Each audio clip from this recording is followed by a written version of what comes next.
Hello, welcome to India's largest learning platform, Unacademy. रुको ज़रा, सब ठीक है। तो आपका इंडिया के सबसे बड़े प्लेटफॉर्म पर अनअकैडमी पे आपका स्वागत है। आज अपन क्या डिस्कस करने वाले हैं? आज अपन बहुत सारी बातचीत करने वाले हैं। रोज़ हम यहाँ पे पढ़ने के लिए मिलते हैं, पर हमने देखा है कि पढ़ने के साथ साथ थोड़ी सी क्या कहते हैं, मोटिवेशन की बूस्ट ज़रूरी है, थोड़ा सा धक्का ज़रूरी है, थोड़ा सा हाथ पकड़ के आपको आगे खींच के लेके जाना ज़रूरी है, थोड़ा सा आपको सहारा देना ज़रूरी है, आपको बताना ज़रूरी है कि भाई ऑल इज़ वेल, सब सही चल रहा है, भला चंगा है जी, टेंशन मत लो, जैसे भी तुम तैयारी करे हो सब सही चल रहा है। तो इसलिए अपन आज अपनी मोटिवेशन की डोज आज लेने वाले हैं। तो वीकेंड है तो no better time than a weekend to boost yourself up. तो वीकेंड तो होता ही इसलिए कि हम थोड़ा सा मस्ती करें, थोड़ा सा अपने आप को बूस्ट करें, थोड़ा सा रिफ्रेशन करें, थोड़ा एनर्जाइज करें, थोड़ा रिजुविनेट करें।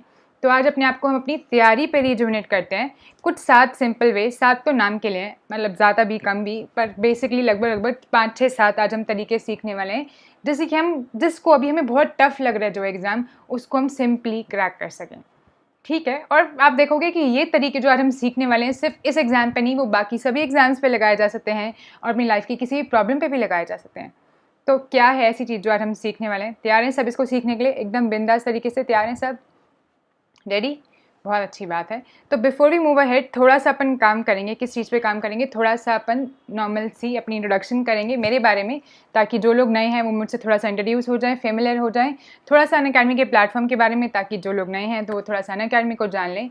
और उसके बाद क्या, उसके बाद आज का जो अपना टॉपिक है उस पर चलेंगे। ठीक है, सबको बढ़िया है सब? अच्छा, आज की वीडियो का एक रूल है, जैसे कि हमारी हर वीडियो का रूल होता है, मेरी वीडियो में आने से पहले बस आपको एक बात याद रखनी है कि क्लास में शांत नहीं रहना है, बहुत सारा बोलना है, बातचीत करनी है, डिस्कशन रखना है, ताकि ऐसा लगता रहे कि अपन लाइव इंटरैक्ट कर रहे हैं, अपन बैठ के बातचीत कर रहे हैं। ऐसा नहीं है कि है ना मैं बोलती रहूँ आप सुनते रहो, ना ना ना, ऐसी क्लास नहीं है अपनी। ठीक है जनता? तो बस बोलने के लिए तैयार रहना है, बाकी सब ठीक है। ठीक, तो चलते हैं। मेरी आवाज़ वगैरह सही आ रही है? एक बार बता दो अच्छे से, ताकि मेरे को कंफर्म हो जाए। Let me check myself as well. I guess सही आ रही है, मैं सही दिख रही हूँ सबको? सब बढ़िया है, चंगा है, भला चंगा जी, बहुत अच्छी बात है। तो आप अनअकैडमी पे हैं तो खुश हो जाएं, मुस्कुराएं, आप अनअकैडमी पर हैं। और सबसे पहले मेरे बारे में, आई एम इशिका अग्रवाल, मेरा नाम इशिका अग्रवाल है और मैं 5 6 साल से इसी कैटेगरी में पढ़ा रही हूँ। IT JAM, CSR NET, JRF। जो लोग मेरे को पहले से जानते हैं, मेरे से पढ़ते हैं, उन्हें मालूम भी होगा कि झूठ नहीं बोल रही है, देखा है हमने इन बंदे को। और NBHM, इन सब मैथमेटिक्स को टारगेट करने की हम कोशिश कर रहे हैं। और मैथमेटिक्स से रिलेटेड जितने भी हायर मैथमेटिक्स के एग्जाम होते हैं, चाहे वो बैचलर से रिलेटेड हो, चाहे वो मास्टर से रिलेटेड हो, चाहे वो PhD से रिलेटेड हो, ऐसे एग्जाम्स को अपन टारगेट करने की कोशिश कर रहे हैं। तो मैं उसकी तैयारी कर रही हूँ, करवा रही हूँ, आपको अच्छे से उस प्लेटफॉर्म तक लेके जा रही हूँ, आपको एग्जामिनर की अप्रोच तक लेके जा रही हूँ। मेरा काम है आपकी मैथ से दोस्ती कराना, एज सिंपल एज दैट। मैं बहुत फ्रेंडली हूँ अपने साथ, तुम सबके साथ, और मेरा एक सिंपल काम है कि आपको मैथमेटिक्स से दोस्ती करना सिखाना, और कोई फालतू अनाप शनाप काम हमने यहाँ पे नहीं करना है। पढ़ाने में आपको नहीं आई हूँ ना, और ना ही आप मेरे से पढ़ने आए हो। यहाँ पे याद रखना, हम मैथमेटिक्स से दोस्ती करने आए। हाँ, उसको हम थोड़ा थोड़ा पढ़ाने जैसा कह सकते हैं, पर ये मैथ्स से दोस्ती करने वाले हैं। जितनी अच्छी आपसे मैथ्स की दोस्ती, उतनी अच्छा आपका एग्जाम क्लियर होगा। और मैथ्स की दोस्ती के साथ साथ एक और बात क्या ध्यान में रखनी है, हमें वहाँ तक पहुँचना है जहाँ तक एग्जामिनर पहुँच सकता है। अभी एग्जामिनर कहाँ तक पहुँच सकता है? एग्जामिनर का काम है आपको ऐसा क्वेश्चन देना जो मुश्किल ना हो, जो आसान हो, पर जो ऐसा हो जो आपको लगे कि लंबे मेथड से करना पड़ेगा जी, मतलब वो बेवकूफ़ बनाता है आपको ऐसा क्वेश्चन लगेगा जो लगेगा लंबा पर हो जाएगा एक लाइन में। तो अगर वो एक लाइन की एक ट्रिक तक पहुंच पाए तो काम सही है, अदरवाइज एग्जाम मुश्किल है। तो एग्जामिनर की सोच तक पहुंचते हैं कि कैसे एक एक लाइन में से बेकार पेचीदा क्वेश्चन बनाया जा सकता है, जो कि हम 1 सेकंड में ट्रैक कर सकते हैं, 1 सेकंड में क्रैक कर सकते हैं। तो मैथ से दोस्ती करना मैं सिखाने वाली हूँ, बस इतना। बस उसमें को आपकी एक सहायता चाहिए, participate in the discussion, be active in the class. इतना सिंपल एज दैट। मेरे को लगता नहीं ज़्यादा मुश्किल काम है। थोड़ा सा आपको अनअकैडमी से भी क्या कहते हैं, फेमिलियर करा देते हैं। अनअकैडमी ज़बरदस्त प्लेटफॉर्म है, अनअकैडमी को थैंक यू बोल दो, क्योंकि उसके चक्कर में आज आप मेरे से मिल रहे हैं और मैं आपसे मिल रही हूँ। अदरवाइज़ तो क्या ही था, मतलब ठीक है, एक प्लेटफॉर्म अपने पास और भी है जिस पे हम मिलते हैं, पर अनअकैडमी ने हमें और बेटर फैसिलिटीज़ दी, एक अच्छा प्लेटफॉर्म दिया जिस पे अपन सब मिल सकते हैं। तो थैंक यू अनअकैडमी। अनअकैडमी का अगर आप लर्नर्स ऐप डाउनलोड करो या फिर अनअकैडमी की वेबसाइट विजिट करो, तो कुछ आपको ऐसा नज़र आएगा। इस पर आप जाके अपनी कैटेगरी चूज़ कर सकते हैं वाइल लॉगिंग इन और साइनिंग अप, और आप फिर वो कैटेगरी चूज़ करें जिसमें आपको एग्जाम देना है। जैसे कि CSR UGC नेट अपना है टारगेट, तो आपने कैटेगरी चूज़ करनी है। वहाँ पे से फिर बढ़िया सा ऑप्शन आ रहा होगा गेट सब्सक्रिप्शन का। अब यूट्यूब पे तो आप अनअकैडमी के यूट्यूब चैनल पे मेरे को देख रहे हो, ठीक है। और क्या कहते हैं, इसके अलावा अपन अनअकैडमी के मेन चैनल पे मिल सकते हैं, उसमें कुछ आपको एक्स्ट्रा बेनिफिट्स मिलेंगे। यहाँ पे आपको सिर्फ लाइव लेक्चर मिल रहा है, तो एक्स्ट्रा बेनिफिट्स लेने के लिए आपको सब्सक्रिप्शन लेना पड़ेगा, जो कि 2 टाइप के होते हैं। जैसे ही आप गेट सब्सक्रिप्शन मिल के करोगे, आपके पास 2 ऑप्शन आएंगे, प्लस और आइकनिक। अब कौन सा लेना है, क्या फ़ायदे हैं, देखते हैं। सबसे पहला फ़ायदा है आपको इंडिया के टॉप एजुकेटर्स के साथ पढ़ने को मिलेगा रे, तो बेस्ट है ये। तो सबसे बढ़िया चुनिंदा चुन चुन के, जैसे MDH की ऐड देखी है ना, और जो भी जैसे कॉफ़ी की ऐड देखी होगी आपने, है ना, कॉफ़ी की ब्रू की कॉफ़ी के सबसे अच्छे बागियानों में से चुन चुन के एक एक अच्छा दाना वैसे वैसे करके वो कॉफ़ी बनाई गई है। तो वैसे ही अनअकैडमी ने इंडिया में से एक एक अच्छा एजुकेटर, एक एक अच्छी स्टेट में से चुन चुन के ये आपके सामने इकट्ठा कर दिया है, एक ही प्लेटफॉर्म पे आपके सामने पेश कर दिए गए हैं। ठीक है, तो आपको बहुत अच्छी अपॉर्चुनिटी मिल रही है, इसका फ़ायदा उठाएं। और अब देखते हैं कि प्लस और आइकनिक में क्या क्या आपको मिलने वाला है। तो अगर आप प्लस कोर्स में हो, प्लस अगर आप ऑप्ट करते हो सब्सक्रिप्शन, तो जो इनर वाइट सर्कल में 4 बेनिफिट्स लिखे हैं आपको, वो मिलने वाले हैं। क्या बेनिफिट्स लिखे हैं? पहला आपके पास लिखा है लाइव क्लासेस, तो आपको बहुत सारी लाइव क्लासेस मिलने वाली हैं। अब मेरी आवाज़ ठीक से आ रही है, कोई डिस्टर्बेंस तो नहीं है या ब्रेकेज वगैरह? उठाएं। और अब देखते हैं कि प्लस और सही से आ रही है ना? हाँ ठीक है, मुझे ऐसा लगा, बस इसलिए मैंने पूछ लिया। हाँ, तो प्लस में आपको क्या क्या मिलने वाला है? लाइव क्लासेस मिलने वाली हैं अनलिमिटेड। एजुकेटर्स जो मेजर्स हैं वो आपको लाइव क्लासेस देने वाले हैं, बहुत सारी, कोई रोक टोक नहीं, कितनी बार प्ले करना है, कोई लिमिट नहीं है। बाई चांस आप लाइव अटेंड ना कर पाओ तो बाद में आप रिकॉर्डेड लेक्चर की तरह भी देख सकते हो। क्विज़ेस और टेस्ट मिलने वाले हैं, क्योंकि आप लोग सीधी उंगली से नहीं मानते हैं ना, नहीं मानते। वैसे तो आजकल काफ़ी बच्चे स्मार्ट हो गए हैं, अपनी तैयारी का खुद ध्यान रखते हैं, पर बहुत बच्चे, और वैसे भी टेस्ट की हमें ज़रूरत होती है, अपनी तैयारी का खुद ध्यान रखते हैं, वो खुद टेस्ट देते हैं। जो नहीं रखते ध्यान, उनको कान पकड़ के टेस्ट में बिठाना पड़ता है। तो दोनों तरीके के टेस्ट बहुत ज़्यादा ज़रूरी है। टेस्ट आपकी प्रिपरेशन में सबसे ज़्यादा हेल्प करते हैं, तो वो टेस्ट आपको प्लस कोर्स में मिलेंगे, क्विजेस मिलेंगी, वेल स्ट्रक्चर्ड कोर्सेज मिलेंगे, अनलिमिटेड एक्सेस मिलेगा सभी चीज़ों का।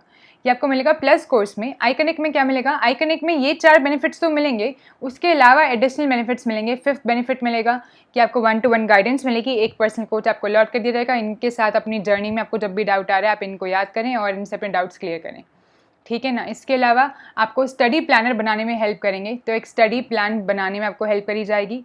टेस्ट एनालिसिस, जो भी आप टेस्ट देते हैं, वो टेस्ट आपका कैसा हुआ है, उसमें आपने कितने एग्जाम के क्वेश्चन अच्छे से करे, कौन से सब्जेक्ट में आप थोड़ा बहुत इधर उधर भटक गए, तो इस सब में आपको मदद करी जाएगी। और वर्कशॉप्स वगैरह ऑर्गेनाइज कराई जाएंगी बाय टॉप एग्जाम एक्सपर्ट्स, जो आपको बताते रहेंगे कि कैसे उन्होंने पेपर क्लियर किया है और कैसे आप कर सकते हो। और साथ में स्टडी मटेरियल प्रोवाइड होगा। तो ले देखिए, बहुत बढ़िया है यार, सब अच्छा है, बढ़िया है। तो आप प्लस या आइकनिक में से कोई सब्सक्रिप्शन ऑप्ट कर सकते हो। आइकनिक ज़्यादा अच्छा है, प्लस भी बहुत अच्छा है।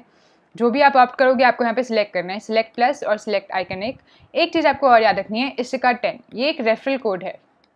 अब देखो, डिस्काउंट मिल जाए तो क्या बुराई बात है, कोई बुरी बात नहीं है। तो आप मेरे प्यारे बच्चे हो तो मेरा कोड यूज़ करके आप 10% का डिस्काउंट अवेल कर सकते हो, ग्रेटर देन इक्वल टू 10%, कम से कम 10% मिल जाएगा इस कोड से, है ना, या फिर इससे ज़्यादा डिस्काउंट मिलेगा। तो आपको X% डिस्काउंट मिल जाएगा इस कोड को यूज़ करके। वो मिनिमम 10% होगा, अगर अच्छा मूड चल रहा हो तो इससे ज़्यादा भी हो सकता है। अब कैसे लेना है? सपोज आपने IT जैम के सब्सक्रिप्शन में क्लिक करा, तो आपके सामने प्लान्स खुल जाएंगे, 2 ईयर्स का प्लान, 1 ईयर का, 6 मंथ्स का प्लान, ठीक है। इनमें से कोई भी प्लान जो आप ऑप्ट कर सकते हो। यहाँ पे नीचे गिफ्ट का डिब्बा दिख रहा होगा, इस गिफ्ट बॉक्स के आगे आपको लिखना है रेफरल कोड इशिका 10। तो सभी प्राइजेस 10% से रिड्यूस होते आपको नजर आएंगे। देखो कैसे। सपोज आपने CSR UGC net subscription choose किया, पहले आपको प्लस या आइकनिक में से कोई एक सिलेक्ट करना है। जैसे ही आपने सपोज आइकनिक सिलेक्ट करा, तो ये प्राइजेस आपके सामने डिस्प्ले होंगे। ये टोटल प्राइस होगा, ये मंथली प्राइस होगा, ठीक है। प्राइस डिस्प्ले हो गए हैं। अब आप यहाँ पे रेफरल कोड छाप दो, अप्लाई का तुरंत ऑप्शन आ जाएगा, इस पर क्लिक करो। जैसे ही आप अप्लाई पे क्लिक करेंगे, सारे प्राइजेस जो हैं वो रिड्यूस हो जाएंगे, मिनिमम 10% से, उससे ज़्यादा से भी हो सकते हैं। देखो प्राइजेस रिड्यूस हो गए, टोटल प्राइस भी, मंथली प्राइस भी। अब क्लिक करो प्रोसीड टू पे पे, और जैसे ही आप प्रोसीड टू पे पे क्लिक करेंगे, आपके सामने इस तरीके से पेमेंट गेटवे के लिए कुछ मेथड्स खुल जाएंगे। आप पेन पार्ट्स, कार्ड, UPI, वॉलेट, जो पसंद आए चूज़ करें, पेमेंट कंप्लीट करें। सक्सेसफुली पेमेंट कंप्लीट करने के बाद आपको लाइव क्लासेस मिल जाएंगी, टेस्ट सीरीज़ मिल जाएंगी, क्विजेस मिल जाएंगी, डाउट क्लियरिंग सेशंस मिल जाएंगे, सब मिल जाएगा बिंदास, ठीक है जी। तो और सब चीज़ों का अनलिमिटेड एक्सेस मिलेगा, और रोज़ लाइव क्लासेस मिलेंगी। रोज़ आपके सब्जेक्ट से प्रिपरेशन के लिए आपको बूस्ट करा जाएगा, रोज़ आपकी तैयारी को कान खींच के आपको लेके जाया जाएगा। तो सब अच्छा है ना। इसके साथ साथ एक और अच्छी चीज़, सोने पे सुहागा कह सकते हैं आप इसको, है ना। क्या है कि बात, आप एक रेफरल कोड यूज़ कर सकते हैं जिसका नाम मैंने अभी आपको बताया, इशिका 10। इससे आपको 10% का डिस्काउंट मिलेगा। साथ में आपको एक्स्ट्रा टाइम भी मिल रहा है। वो कैसे कि अगर आप 1 ईयर का सब्सक्रिप्शन लेते हैं तो आपको 2 मंथ्स का एक्स्ट्रा फ्री मिल रहा है। तो 12 मंथ्स पे 2 मंथ्स फ्री। तो ये आप ऑफर यूज़ कर सकते हैं। This is valid till 15 September. It is starting from 8 September till 15 सितंबर ये वैलिड है, ठीक है ना। तो इस ऑफ़र का भी इस्तेमाल कर सकते हैं। 2 ऑफ़र तो आपका प्राइस पहले ही जो मिनिमल है वो रिड्यूस हो जाएगा।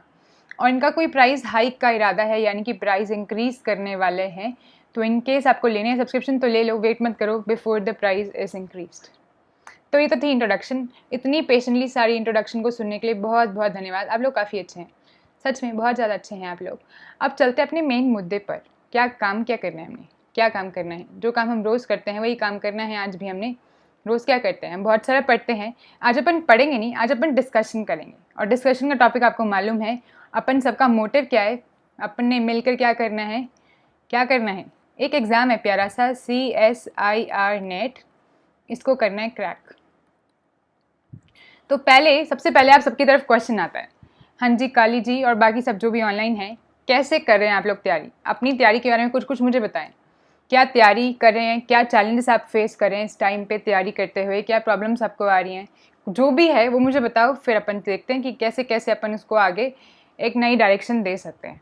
तो सबसे पहली बात क्या है, CSIR नेट का एग्ज़ाम, और अपन सबका एक ही टारगेट है। क्या टारगेट है? कि इसे क्रैक करना है। तो crack this exam with JRF, है ना, ये अपना टारगेट है। तो बताओ आप सब लोग कैसे तैयारी करो, मैं आप सबके आंसर्स का वेट कर रही हूँ। तो ये बहुत अचीवेबल है, पहले बता दूँ। किसी को लगता है, पहले ही बताओ, क्या किसी को लगता है कि ये अचीवेबल नहीं है, बहुत मुश्किल टारगेट है जी, कैसे ही अचीव किया जाएगा? कोई है ऐसा जिसको ऐसा लगता है, या बाकी जनता है जिसको लगता है कि अचीव कर सकते हैं? जी ऐसी कोई बड़ी बात नहीं, इट इज़ अचीवेबल। आज बाकी लोग कहाँ हैं? मतलब दोपहर का टाइम में से जनता गायब है, वरना तो काफ़ी जनता नज़र आती है। रुको, मैसेज डाल के बुलाते हैं, तब तक बाकी लोग जो लाइव हैं वो ज़रा इस बात का रिप्लाई दे जो क्वेश्चन उनसे पूछा गया है, और बाकी जनता को बुलाते हैं।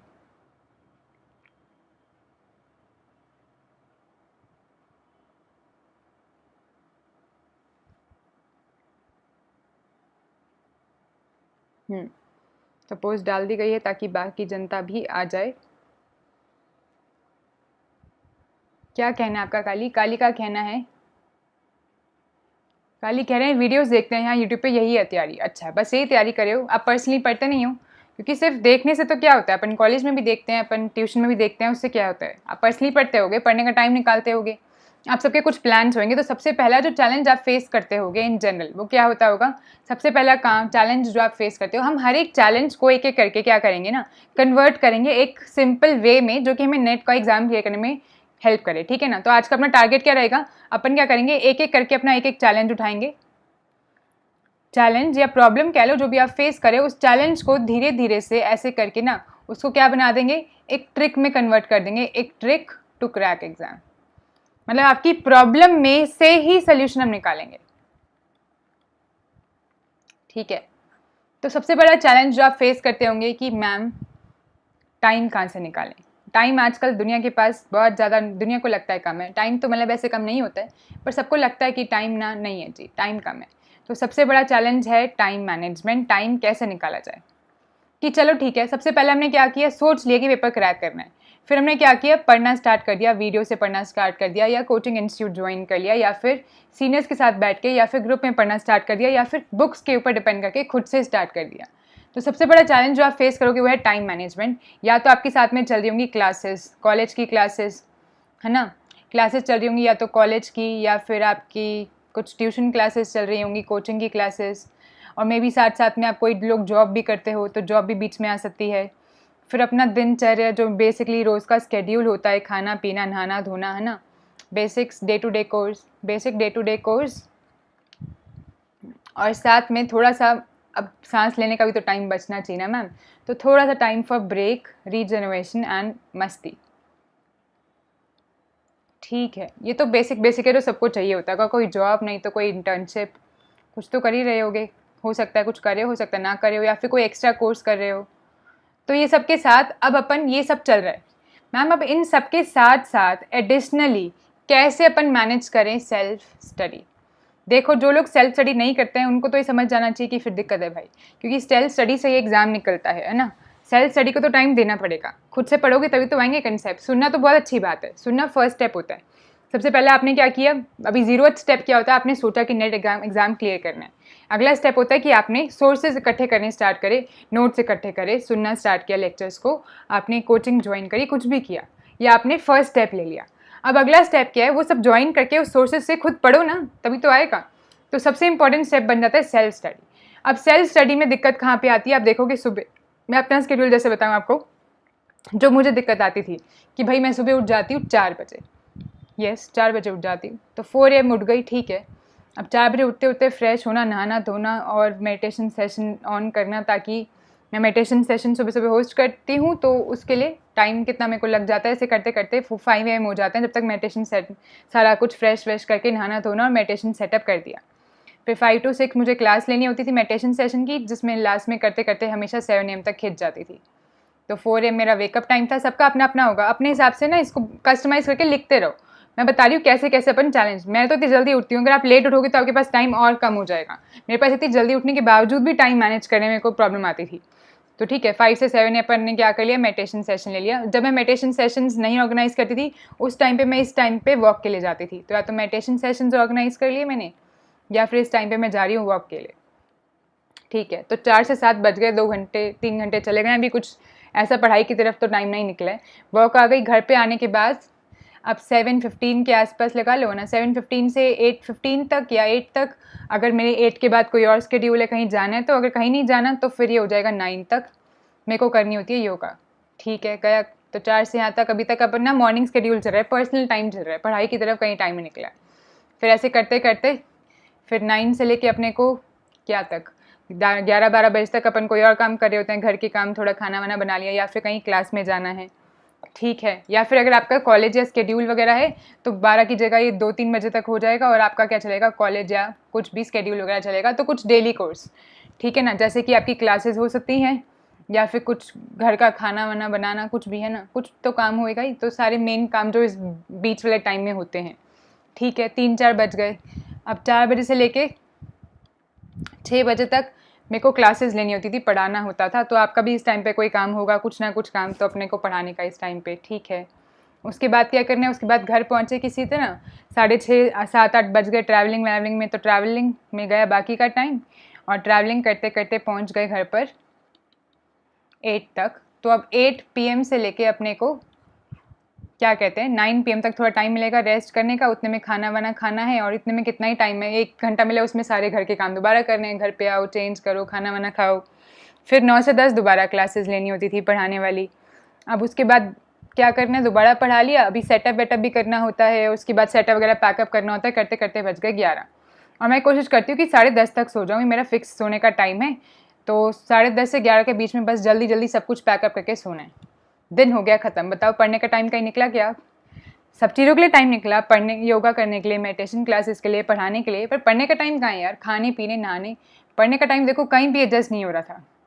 तो पढ़ने का टाइम एडजस्ट नहीं हो पा रहा। आप सबके भी कुछ ऐसे स्केड्यूल्स होंगे, सबके पास बहुत सारा काम होता है। अपन सबने आजकल ऐसे स्केड्यूल्स अपने बना रखे हैं पैक्ड एकदम, है ना।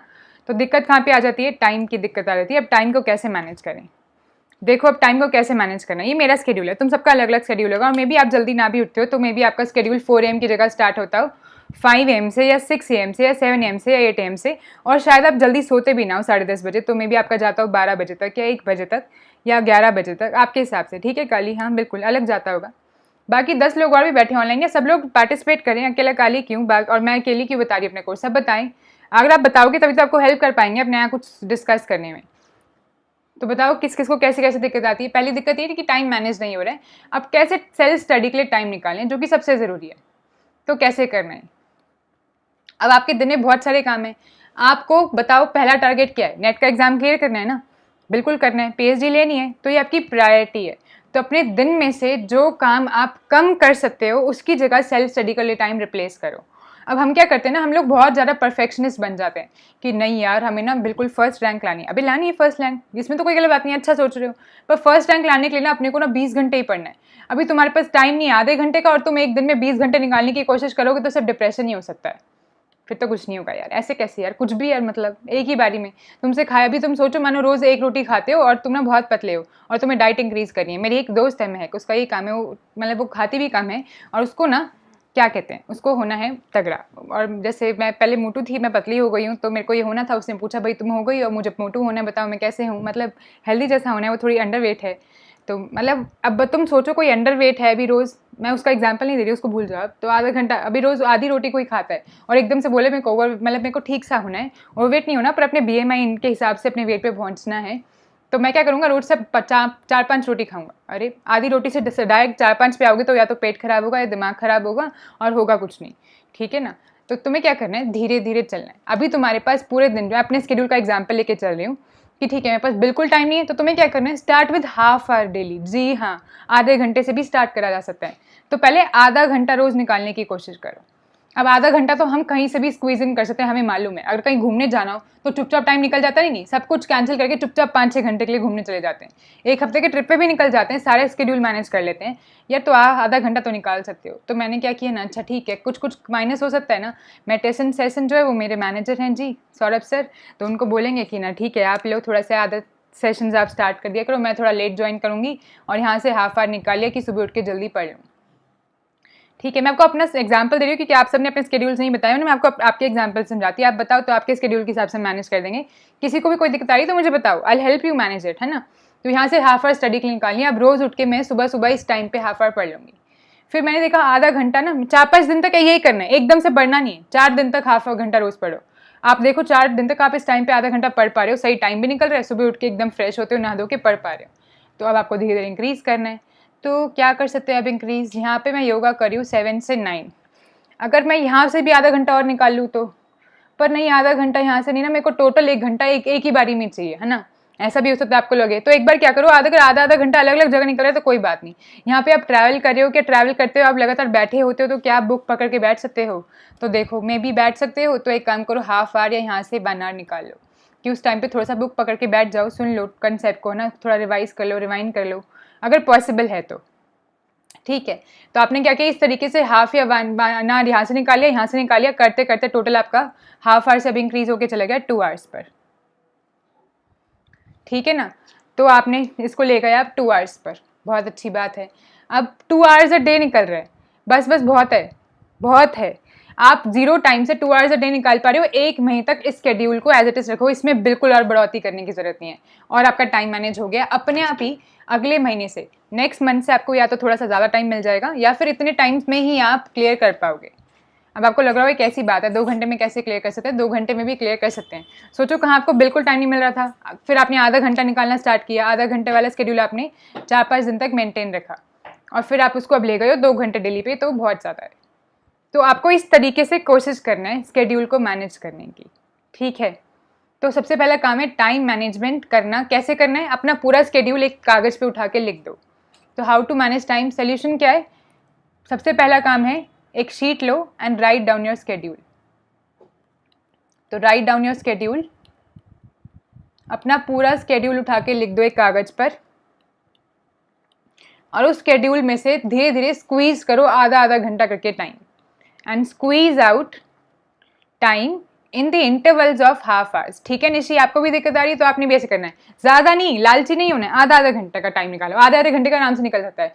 स्क्वीज हाफ आवर्स इंटरवल पे टाइम है ना, उसको स्क्वीज आउट करो, उसमें पढ़ना स्टार्ट करो।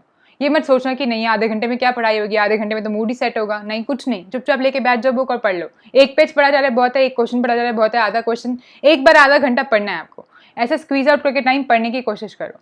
इसको जो आपने आधा घंटा स्क्वीज किया, इसको 4 दिन तक एज इट इज रखो और इंक्रीज करने की जरूरत नहीं है। फिर जब आप 4 डेज रेगुलरली पढ़ पा रहे हो आधा घंटा, फिर इसको लेके जाओ और एक और जगह से आधा घंटा स्क्वीज करो, टोटल 1 घंटा हो जाएगा। ऐसे करते करते 2 घंटे पर ले जाओ, मैक्सिमम 3-4 घंटे पर बहुत है, बहुत है, इससे ज़्यादा पढ़ने की जरूरत नहीं है, इतना बस फिर रोज रखो। तो टाइम मैनेजमेंट का तरीका क्या है, ऐसे स्केड्यूल रखो और धीरे धीरे टाइम स्क्वीज आउट कर लो। पहली दिक्कत आती है टाइम मैनेजमेंट। अगली दिक्कत क्या आती है बताओ? अभी सिंपलेस्ट वे है ट्रैक करने का। आप सोचोगे मैम इसमें नेट की क्रैक करने के बारे में आपने क्या बताया? यार आप टाइम मैनेज अगर करना सीख गए तो आप पढ़ पाओगे और सेल्फ स्टडी के बाद आप क्रैक कर पाओगे exam, as simple as that. NET crack करना कोई बड़ी बात नहीं है। नेट में मैथ्स के क्वेश्चन आते हैं, मैथ्स के क्वेश्चन आपको मैं पढ़ा रही हूँ, जैसे क्वेश्चन मैं करा रही हूँ उससे सिंपल क्वेश्चन आते हैं, उससे ज़्यादा मुश्किल लेवल नहीं आता है। हम जैसे क्वेश्चन कर लेते हैं, आप प्रीवियस ईयर में जैसे करोगे उससे ज़्यादा कुछ और ज़्यादा क्या मुश्किल दे देंगे? ठीक है, इससे ज़्यादा क्या मुश्किल आ जाएगा? उससे ज़्यादा मुश्किल कुछ नहीं आएगा एग्जाम में। तो इसका मतलब क्या करना है, टाइम मैनेज करके सेल्फ स्टडी के लिए टाइम निकालो। सबसे पहले बात ये है, अगर आप रोज 2 घंटे की मिनिमम सेल्फ स्टडी कर पा रहे हो, है ना, करते करते आपने ऐसा शेड्यूल बना लिया 1 महीने में कि 2 घंटे की सेल्फ स्टडी तक आप पहुंच गए, तो बहुत है यार, बहुत है। बस लालच नहीं करना, इतना पढ़ो और नेट क्लियर हो जाएगा। फिर 2 घंटे रोज़ पढ़ना है, उस टाइम पे और कोई काम नहीं करना है, सिर्फ पढ़ना है। और एक और काम करो कि टाइम को फिक्स रखो। जैसे खाना खाने का एक टाइम अपन रखते हैं ना, उस टाइम पे भूख लग जाती है, तो अगर आप फिक्स रखोगे ना पढ़ने का टाइम, तो उस टाइम पे पढ़ने की भूख लग जाएगी। तो ठीक है ना, अपने स्केड्यूल में से टाइम निकालो, धीरे धीरे करके इसको हाफ आवर करते करते 2 आवर पे ले जाओ। एंड एकदम से फिक्स नहीं हो पाएगा टाइम, थोड़े दिन तक तो आगे पीछे होता रहेगा। फाइनली 1 मंथ बाद जाके पेशेंस रखना बहुत ज़्यादा। किसी का शायद 1 मंथ की जगह 1.5 मंथ में हो, कोई बात नहीं। Be very patient with your self. अपने साथ धक्का मत करना, अपने आप को चमाट मत लगाना कि हो तूने तो बोला था इस टाइम पे पढ़ेगी, तू पढ़ नहीं पाई, घूमने चली गई, कोई बात नहीं कोई बात नहीं, अगले दिन से दोबारा करो। अपने साथ धक्का नहीं करना है, अपने साथ रूड नहीं होना है, आराम से अपने साथ पेश आओ। करते करते 1 महीने पे 2 आवर्स पे जब आप पहुंच जाओ, एक टाइम फिक्स कर दो और फिक्स टाइम पे पढ़ो कि ठीक है मैं इस टाइम से इस टाइम में पढ़ूंगी तो पढ़ूंगी जी। ठीक है, तो टाइम मैनेजमेंट का सबसे बेस्ट तरीका। नेक्स्ट प्रॉब्लम क्या आती है बताओ जी। तो टाइम मैनेज करना सीख गए आपने, क्या किया, सबसे इंपॉर्टेंट काम किया, अपनी सेल्फ स्टडी के लिए टाइम निकाल लिया, पहला पॉइंट। दूसरा पॉइंट क्या है? दूसरा पॉइंट है वेयर टू स्टार्ट फ्रॉम, कहाँ से पढ़ना स्टार्ट करें। ये किस किस को दिक्कत आती है, काली, निश्ची और बाकी जनता, किसको आती है दिक्कत ये कि यार ठीक है सिलेबस हमने देख लिया, सबसे पहले आप क्या करते हो, सबसे पहले नेट है जी, एग्जाम है, सिलेबस डाउनलोड करो, कर लिया डाउनलोड, ठीक है। अब सिलेबस सारा रट भी लिया यार, इतने टॉपिक सारे हैं, ऐसे ऐसे हैं, सिलेबस डाउनलोड कर लिया, उसकी बुक्स भी देख ली, ये सारी किताबें, बुक्स खरीद ली भी भगवान की दया से, ठीक है। और क्या किया, वीडियोज़ भी उसकी देखनी स्टार्ट कर दी। पर अभी समझ नहीं आ रहा कि कौन से टॉपिक से कम वक्त हम स्टार्ट करें, कहाँ से हम पढ़ना स्टार्ट करें। इतने सारे टॉपिक्स हैं, अभी 4 टॉपिक्स हैं ना जो मेरे को पसंद है, ठीक है। मेरे को रियल पसंद है, लीनियर पसंद है, अलजेब्रा पसंद है, ठीक है, रिंग थ्योरी पसंद है। और मुझे क्या नहीं पसंद है, और डिफरेंशियल नहीं पसंद, पार्शियल नहीं पसंद, ये सब नहीं पसंद, ठीक है बढ़िया। आपने ऐसा सोच लिया दिमाग में, सब प्लान बना लिया। अब कहाँ से पढ़ना स्टार्ट करें, जो पसंद है वहाँ से स्टार्ट करें, जो नहीं पसंद वहाँ से स्टार्ट करें। फिर उनमें से भी 4 सब्जेक्ट है, कौन से में से स्टार्ट करें।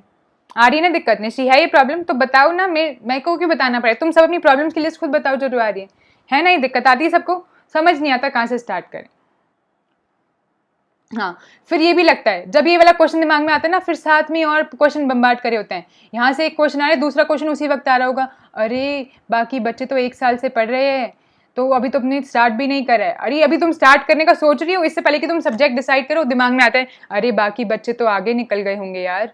ये किस किस को आता है दिमाग में, यार वो तो 1 साल से पढ़ रहे होंगे, है ना, होंगे और क्या ही पता नहीं क्या क्या कर रहे होंगे, उन्होंने तो सारी कोचिंग 4-4 बारी कर ली होंगी, सारे कोचिंग के नोट्स 4-4 बारी लगा दिए होंगे, और पता नहीं सारे प्रीवियस से 2-2 4-4 बारी कर लिए होंगे, क्या ही कर रहे होंगे बाकी बच्चे।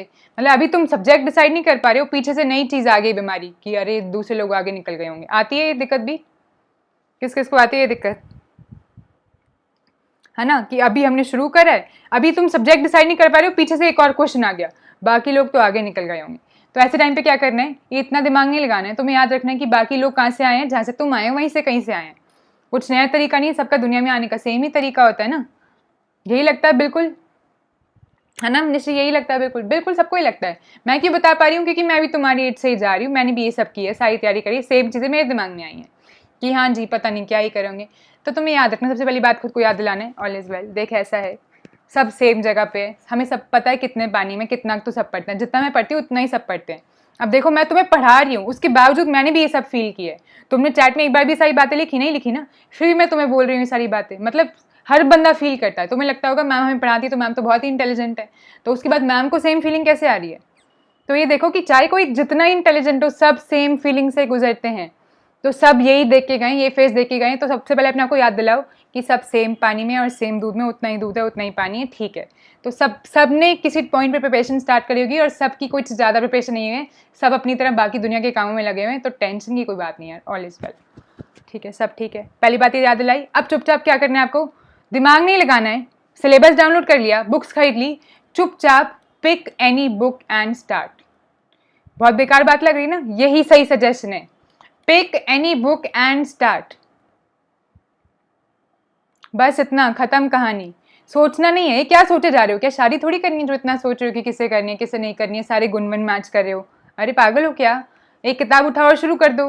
वो सब्जेक्ट अच्छा लगता है तो अच्छी बात है, पढ़ने में मजा आएगा, नहीं अच्छा लगता तो अच्छी बात है वहाँ से स्टार्ट करें, क्योंकि उस सब्जेक्ट को पढ़ने की ज़्यादा ज़रूरत है। चुपचाप एक किताब उठाओ, कुछ समझना है ना, क्या करो, बच्चों जैसा करो, क्या करो, सारी किताबें सामने स्प्रेड कर दो, आंखें बंद करो चुपचाप, है ना। और जो किताब पहले आंख से सामने आ जाए, ये मत सोचना कि नहीं ये तो लीने जैसी लगनी, ये नहीं उठाऊंगी। चुपचाप आंखें बंद करो, एक किताब उठाओ, ठीक है ये आ गई, चलो खोलो इसको, पढ़ना स्टार्ट कर दो, खत्म कहानी, एंड ऑफ स्टोरी, बस पढ़ लो चुपचाप बैठ के उसको। तो इस फालतू क्वेश्चन में टाइम नहीं वेस्ट करना है, क्योंकि एक क्वेश्चन आएगा कहाँ से शुरू करें, फिर आएगा लोग से लोग आगे निकल गए, फिर आएगा क्या ही करूँ, मेरे को तो बहुत डिप्रेशन हो रहा है, इतना सारा सिलेबस है, फिर सिलेबस है ना ऐसे मैग्नीफाई को दिखने लग जाएगा। जैसे सबने वो देखी तारे ज़मीन पर, ऐसे सिलेबस के वर्ड्स फिर हवा में उड़ते हुए नजर आएंगे, एक इधर उड़ रहा है एक इधर उड़ रहा है, अरे वाह बहुत सिलेबस है, कहीं से सीक्वेंस सीरीज आके यहाँ पे टक्कर मार रहा होगा, और कहीं से आ रहा होगा कॉम्प्लेक्स एनालिसिस के लिए थ्योरम यहाँ पे टक्कर मारी होगी, और फिर पार्शियल डिफरेंशियल इक्वेशन की एक इक्वेशन सॉल्व नहीं हो रही होगी, यहाँ से टक्कर मारी होगी, अरे ऑल इज वेल, टिक जाओ। क्या करो, एक बुक पढ़ो और पढ़ना स्टार्ट कर दो, बस इतना। तो इससे पहले कि और दिमाग तुम्हारा कहानियाँ बुझाए और कहानी की दुनिया में निकल जाए, वापस आ जाओ, वापस आ जाओ, एक किताब उठाओ और पढ़ना स्टार्ट कर दो, ठीक है। As simple as that. ये लग रहा होगा बुद्धू जैसा, ऐसा ही करना होता है, ये बुद्धू जैसा ही करना होता है। एक बुक उठाओ पढ़ना स्टार्ट कर दो, ऐसे कहानी नहीं बुझानी होती है। फिर एक बुक पढ़ना स्टार्ट करोगे ना, तुम्हें एक रूल बताती हूँ, जैसे ही एक बुक उठा के पढ़ना स्टार्ट करोगे, अपने आप ही फिर तुम्हारा ना फ्लो बनने लग जाएगा, फिर तुम्हें पता लग जाएगा अगला कौन सा सब्जेक्ट बनाना है, कितनी देर में हो जाएगा, तुम्हें अपना आइडिया लग जाएगा कि मैं कितने टाइम में कर सकती हूँ। और ना सिर्फ थोड़ा सा डर होता है। तुमने फिजिक्स या केमिस्ट्री का कोई स्टूडेंट यहाँ पे पढ़ी है, एक चीज़ थ्रेशोल्ड होता है, सुना है सबने, थ्रेशोल्ड जैसा कुछ बात होती है। क्या मतलब होता है उसका? एक थ्रेशोल्ड एनर्जी होती है, सपोज है ना, उसका मतलब क्या होता है कि एक ना थ्रेशोल्ड एक मिनिमम चीज़ होती है, उस लाइन को आपको क्रॉस करना होता है, उसके बाद आराम से फ्लो हो जाएगा। तो वैसे ही ना आपका जो अंदर से ये रेजिस्टेंस आ रहा है, इसका भी एक थ्रेशोल्ड होता है। ये जो चीज़ आपको रोक रही है आपके दिमाग में कि यार नहीं पढ़ा जाएगा, यार बाकी लोग आगे निकल गए हैं, यार कौन सी बुक पढ़े हैं, ये एक थ्रेशोल्ड तक आएगा। जैसे ही आपने आंखें बंद करके कोई भी किताब उठाई, चुपचाप उठ के पढ़ना शुरू कर दिया, अब दिमाग क्या कहेगा, ये तो पढ़ने लगेगी, आप क्या बहाने बनाऊँ, ठीक है पढ़ ले यार। दिमाग चुपचाप बैठ जाएगा। उस टाइम पे फिर आप जब पढ़ोगे ना, तो ज़्यादा से ज़्यादा 2-3 दिन के बाद आपको रिलैक्स फील होगा। आप वैसे तो सेम डे ही हो जाता है रिलैक्स फील, वरना 2-3 दिन के बाद आपको रिलैक्स फील होगा और आप क्या सोचोगे कि चलो ठीक है, हाँ अब आपको पता लगने लग जाएगा कि कौन सा सब्जेक्ट पढ़ना है, क्या पढ़ना है, कब पढ़ना है, बस ठीक है। तो इसके बाद आपको खुद पता लगेगा यार तुम्हें कैसे पढ़ना है, तुमसे बेटर कोई बता सकता है? अभी बताओ तुम्हें भूख लगी है नहीं लगी, मैं बता पाऊंगी तुम्हें या कोई और बता पाएगा? जैसे तुम लोग ऐसे क्वेश्चन लेके है ना मेरे पास ऐसे आए कि मैम हाँ समझ नहीं आ रहा कहाँ से स्टार्ट करें। अच्छा एक बात बताओ, मुझे भूख लग रही है तो मैं क्या करती हूँ, मैं तुम्हारे पास आती हूँ, क्या बोलती हूँ, मैम समझ नहीं आ रहा भूख लग रही है नहीं, मैं जरा चेक करके बताना कि भूख लग रही है मेरे को या नहीं। नहीं यार तुम ही बता सकते हो यार, अपना चेक खुद करो। अगर तुम्हें नहीं पता चल रहा है खुद से, इसका मतलब तुम ज़्यादा ही फुद्दू बातों में दिमाग वेस्ट करिए और अपने बारे में सोच ही नहीं रही हो। चुपचाप बैठ के देखो, पेट से पूछो ना भूख लग रही है, उसी वक्त पता लगेगा, गुरूर की आवाज़ आने लग जाएगी अगर भूख लग रही होगी। तो वैसे ही कहाँ से स्टार्ट करना है, कैसे पता लगेगा? आंखें बंद करके बुक्स पैड करो, एक बुक उठाओ, पढ़ना स्टार्ट कर दो। जैसे ही कोई बुक पढ़ना स्टार्ट करोगे तुम्हें पढ़ते पढ़ते पता लग जाएगा कि इस सब्जेक्ट से स्टार्ट करना चाहिए नहीं, और फिर कितने टाइम पे खत्म होगा, और बस चुपचाप पढ़ लो। तो पहला हमने सीखा कि टाइम मैनेज कैसे करना है, स्केड्यूल लिखना है, उसमें से आधा घंटा करके स्क्वीज करना है और पढ़ना स्टार्ट करना है। दूसरा हमने सीखा कहाँ से स्टार्ट करे वाली प्रॉब्लम को कैसे सॉल्व करना है, चुपचाप बुक उठाओ और सॉल्व कर दो। और जैसे तुम स्टार्ट करोगे, तुमने CSI नेट का एग्जाम मान लो क्लियर कर लिया, हाँ मान लो क्लियर कर लिया, अगला काम यही है। अब बाकी लोग क्या करते हैं, तीसरी गलती क्या करते हैं, बताओ क्या करते हैं तीसरी गलती जो सब करते हैं? Negative thoughts. अब नेगेटिव थॉट्स कोई गलत बात नहीं होती है ना, और मैं यहाँ पे आपको कोई भाषण या सत्संग देने नहीं आई हूँ अगर आपको लगने लग जाए इस बात पर एक बात है, बताओ कौन कौन ऐसा सोचता है पढ़ते वक्त? अब आपने पढ़ना स्टार्ट कर दिया, आपका स्केड्यूल भी बन गया, दो अच्छी चीज़ें हो गई हैं, टाइम मैनेजमेंट कर दी और सेल्फ स्टडी के लिए टाइम निकाल लिया, और साथ में आपने क्या कर लिया, एक सब्जेक्ट भी चूज कर लिया पढ़ने के लिए, सब बढ़िया चल रहा है। अब दिमाग में ख्याल क्या आएगा, अगर मेरा एग्जाम क्लियर नहीं हुआ तो? बताओ किस किस के सबसे पहले स्टार्ट में यही आया था दिमाग में? कौन कौन ये लेके बैठता सबसे पहले, अगर मेरा एग्जाम नहीं हुआ तो क्या करूंगी रे? किस किस के दिमाग में आया था? विशाल जी, हाँ जी बताएं। ये 9 लोग हैं यार, बोल सिर्फ 2 ही रहे हैं, निशी और काली, बाकी सब बोल क्यों नहीं रहे हैं? बोल लो यार, तुम्हारे लिए बातचीत की वीडियो है, इसमें कौन सा मैं कॉम्प्लेक्स एनालिसिस की फॉर्मूला बता रही हूँ तुम्हें, या कुछ ऐसा थ्योरम्स बता रही हूँ? कोई थ्योरम नहीं है, मैं ऐसी सोच के बता रही हूँ कि मेरे को कौन सी दिक्कत आई थी, तुम अपनी दिक्कतें बताओ, उसके बारे में जवाब दूंगी मैं अपनी दिक्कतों का निवारण जो मैंने किया वो तुम्हें बता रही हूँ। निशी के दिमाग में आया था ना, और किसी के दिमाग में ऐसी कोई बात आई थी, कोई और फुद्दू बात जो दिमाग में आई, बता दो यार, दिल खोल के बताया करो, मेरे से क्या छुपा रही हो? मैं तुम्हारे सामने अपनी सारी बातें बता देती हूँ, अपना स्केड्यूल बता दिया, अपनी गलतियाँ अपनी खामियां सब बता देती हूँ, तुम ऐसे शर्माते रहते हो। हाँ, ये वाली बात जो आकाश के दिमाग में आई, क्या डिस्टेंस लर्निंग वाले लोग भी दे सकते हैं? मैंने तो डिस्टेंस लर्निंग से तैयारी करी है, क्या हम नेट का एग्ज़ाम दे सकते हैं? वैसे अगर आप एलिजिबिलिटी की बात कर रहे हो ना, काश तो एलिजिबल होते हैं डिस्टेंस लर्निंग वाले, आपको बस एमएससी की डिग्री होनी चाहिए, तो ऐसा कोई बात नहीं कि डिस्टेंस वाले नहीं होते, तो एलिजिबल तो है। पर कुछ लोग जो एलिजिबल हैं उसके बावजूद ही सोचते होंगे कि मैंने तो यार डिस्टेंस लर्निंग से पढ़ाई करी है। इनफैक्ट जिन्होंने अब की बार डिस्टेंस लर्निंग से नहीं भी करी, उनको क्योंकि कोरोना के चक्कर में सबने घर पे बैठ के की थी, तो वही सोच रहे होंगे क्या ही है यार, कुछ पढ़ाई तो की नहीं, क्या ही बनेगा हमारा, कुछ बनेगा क्या हमारा, ये भी दिमाग में आ रहा होगा। फिर ये सोच रहे होंगे कि सोच तो रहे हैं कि फर्स्ट रैंक आनी चाहिए, पर फर्स्ट रैंक के हमारे जैसे अच्छे सिंपल जैसे दिखने वाली सिंपल शक्ल वाले लोगों की आ जाती है, ऐसे जिनके इतने दांत होते हैं, एक सीधी जैसी नाक होती है, 2 आंखें, ठीक ठाक हाथ होते हैं, क्या अपनी फर्स्ट रैंक आ जाती है? मतलब टारगेट करे हो फर्स्ट रैंक और फिर सोच रहे होगे, ये किसी से दिमाग में है कि कोई अच्छी सी रैंक टारगेट करे हो कि फर्स्ट या सेकंड या ऐसी आनी चाहिए, और फिर सोच रहे होगे क्या अपने जैसे लोगों की आ जाती है? सोचा किसी ने क्या यार अपने जैसे लोगों की आ जाती है, या फिर वो कोई और लोग होते हैं, मतलब वो जो साउथ एक्सटेंशन में या फिर अमीर लोग होते होंगे उन्हीं की आती होगी? कौन कौन सोचता है ऐसा? कुछ मतलब मिलता जुलता ख्याल है ना, थोड़ा बहुत तो अलग हो सकता है ना, अलग अलग जगह पे रहते हैं, मैं दिल्ली में रहती हूँ, तुम कहीं और रहते होगे, तुम्हारे वहाँ साउथ एक्सटेंशन नहीं होगा। हाँ, तो ऐसा कुछ कि अपने जैसे लोगों की ऐसे ठीक ठाक शक्ल दिखने वालों की आ जाती है। हाँ, काश मैं समझ गई, open university is distance learning, पता है मुझे थोड़ा बहुत, इतना तो जनरल नॉलेज थोड़ी जीके आती है। हाँ, उनको अलाउ कर देते हैं नेट के एग्जाम में, आपको बस मास्टर्स डिग्री होनी चाहिए और एलिजिबल। निशी कह रही है इनके दिमाग में आती है ना, ये बात आती है कि फर्स्ट रैंक तो टारगेट कर लिया, अपने जैसे लोगों की आ जाती है, आती है भाई। तो इन थॉट्स का क्या करना है, एक बात बताओ। इन थॉट्स का इलाज मैं तुम्हें तब बताऊंगी जब तुम मुझे एक क्वेश्चन का जवाब दो। अब सबको जवाब देना है सिंपल, बच्चे तो सब हुए थे ना, ऐसे सीधा तो नहीं फुदक गए, पहले सबसे छोटू से थे, फिर धीरे धीरे करके बड़े हुए, सीधा ऐसे इतने बड़े तो पैदा नहीं हुए थे, तो सबने क्वेश्चन का जवाब देना, सबने एक्सपीरियंस किया होगा। बचपन में टॉय से सबने खेला है, जिद भी करी होगी कि ये वाला खिलौना दिला दो, थोड़ा थोड़ा याद भी होगा कि इस खिलौने के लिए जिद करी है। नहीं तो अपने छोटे यंगर सिस्टर्स सिबलिंग्स हैं उनके केस में उनको जिद करते हुए देखा होगा, याद है सबने की है जिद।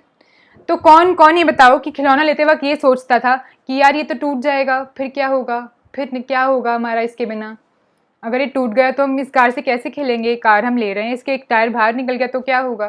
किस किसने सोचा था ये बताओ? मैंने तो नहीं सोचा था। खेला है ना काली, सोचा था क्या ये बेकार सा बात? नहीं सोचा था। अच्छा, आइसक्रीम की जिद किसने करी है? सबने करी है, मैं तो अभी भी करती हूँ। क्या आइसक्रीम खरीदते वक्त ये सोचते हो कि ये पिघल के गिर जाएगी? अगर पिघल भी रही हो और गिरने वाली भी हो तो भी मम्मी पापा डांट रहे होंगे, अरे देखो देखो पिघल रही है, गिर रही है, पर हम सोचेंगे? हम तो बिंदास नहीं खड़े हैं, धीरे धीरे चाट रहे हैं, ठीक है सब अच्छा है, धीरे धीरे बाइट मार रहे हैं, अच्छा लग रहा है सब, गिर जाए तो गिर जाए। नहीं सोचते थे ना काली, ऐसा सोचते थे कि आइसक्रीम पिघल गई, गिर गई तो क्या होगा? नहीं सोचते थे। अच्छा, छोटे थे तो एक बात बताओ, जब रेस में भागते थे या ऐसा कुछ करते थे, या ऐसा नहीं होता था 3-4 बच्चे घर में कजन्स वगैरह आ गए और हम किसी चीज़ के लिए खेल रहे हैं और एक दूसरे को चैलेंज कर रहे हैं, तो कौन सोचता था कि मैं हार गया तो? तुम्हें मालूम है कि कोई बच्चा नहीं सोचता ऐसे। हम बचपन में कभी सोचते थे? हम यही सोचते थे कि मैं जीतूंगा, और नहीं भी जीतूंगा तो भी मेरे को आइसक्रीम चाहिए। सोचा है कि कभी कि नहीं जीतूंगा? नहीं सोचते थे। फिर बड़े होके ना हम तो ज़्यादा दिमाग लगाते हैं, ठीक है, हम लोग ज़्यादा दिमाग लगाते हैं, हम सोचते हैं कि क्या हम हार गए तो, अरे बच्चा बन जाओ। बच्चे कभी सोचते हैं हम हार गए तो? नहीं, तो तुम क्यों सोच रहे हो इतना? ये सोचो कि मैं हारूंगा ही नहीं, एग्जाम तो मेरा ही क्लियर होगा, अभी मेरा नहीं होगा तो किसका होगा? अपने जैसे बच्चों का ही तो क्लियर होता है, और किसका होता है? जिनकी 2 आंख 1 नाक 2 मुंह ऐसे वाले नॉर्मल जैसे लोगों का हो जाता है, इनमें से एक आधी चीज़ कम हो तो भी हो जाता है, ऐसी कोई बात नहीं है। कोई स्पेशल टैग नहीं लगा होता है हमारे ऊपर, लिख कर नहीं आता कि हाँ इन लोगों का जिनके हाथ पे लिखा हुआ है सी एस नेट वाले हैं ये लोग, उनका क्लियर होगा, नहीं, नॉर्मल जैसे लोगों का हो जाता है क्लियर, ठीक है। और जब हमने खिलौना लेते वक्त ये नहीं सोचा था कि उसका टायर निकल गया तो क्या होगा, तो अभी एग्जाम की तैयारी करने वक्त ये क्यों सोच रहे हो कि एग्जाम की तैयारी करते वक्त बहुत तैयारी करने के बाद एग्जाम क्लियर नहीं हुआ? अरे क्यों नहीं होगा? मैं तो खाना बनाते वक्त कभी नहीं सोचती कि खाना नहीं बना तो क्या होगा, अरे बना रही हूँ तो बनेगा, बनेगा सब खाएंगे। अब मैं वीडियो बना रही हूँ तुम्हारे सामने बैठी हूँ, अगर मैं ये सोच के बैठूँ कि अगर वीडियो नहीं बनी तो, अरे बना रही हूँ, कैमरा ऑन है, लैपटॉप सही चल रहा है, भगवान की जैसे बिजली आ रही तो वीडियो बनेगी, है ना? तो सीधा सोचो। विशाल कह रहे मैम क्या बताऊं, दुख है बहुत। बताओ विशाल क्या दुख है, कहाँ पे दुख आ रहा है, बताओ दिक्कत कहाँ आ रही? तो ये अगर करने बैठे हो तो आपको अब क्या सोचना है, इनको रिप्लेस करना है। आपको याद दिलाना है कि हमने आइसक्रीम खाते वक्त कभी ये नहीं सोचा कि पिघल के गिर जाएगी, खिलौना लेते वक्त कभी ये नहीं सोचा कि टूट जाएगा, बेशक हम पहली बार में लेते ही एक दिन में तोड़ दें, और घर वाले बोल रहे हैं देखो हर नई चीज़ तोड़ देता है, पर तोड़ नहीं रहे, हम तो एक्सपेरिमेंट करते हैं कि अच्छा किन किन पार्ट से बना है, हम तो सीख रहे होते हैं। तो क्या आपने सोचना है, तो अगर कुछ भी हो जाए यार, नहीं भी क्लियर हो तो भी इतनी सारी मैथमेटिक्स तो सीखी है आपने, तो आपको ये सब फालतू फुद्दू चीज़ें नहीं सोचनी है। आपने सोचना है कि एग्ज़ाम हमारा नहीं क्लियर होगा तो किसका होगा? अरे मेरा ही तो होगा, मेरा नहीं होगा तो किसका होगा? होगा अपना, होगा, बिल्कुल अपना ही होगा यार, और किसका होगा? अपने जैसे लोगों का ही होता है, अपने जैसे लोगों का ही एग्ज़ाम क्लियर होता है। जो पढ़ते हैं उनका एग्ज़ाम क्लियर हो जाता है, एज सिंपल एज दैट। तो जो 500,000 लोग एग्ज़ाम क्लियर करते हैं ना, लेके बैठे होते हैं यूनिवर्सिटीज़ में एडमिशन, तो जो पढ़ते हैं उनका हो जाता है, एज सिंपल एज दैट। तो जिनका जो पढ़ते हैं एग्ज़ाम के लिए उनका क्लियर हो जाता है, बस यही सिंपल फॉर्मूला है, ये सोचने का है जो हो जाता है। क्योंकि हमने आइसक्रीम खाते वक्त कभी ये नहीं सोचा कि वो पिघल के गिर जाएगी जैसे, तो ऐसे एग्ज़ाम की तैयारी करते वक्त ये नहीं सोचना है कि अगर तैयारी ठीक से नहीं हुई तो क्या होगा, या ये सब फालतू बातें। विशाल कह रहे हैं इस बार उनका 3rd अटेम्प्ट होगा। अच्छा विशाल, वापस बचपन में चलते हैं। अच्छा बचपन में सबने चलना सीखा है? सबने सीखा है, याद ही होगा कैसे सीखते हैं हम चलना। वानी टाइट गेट बंद करके जा।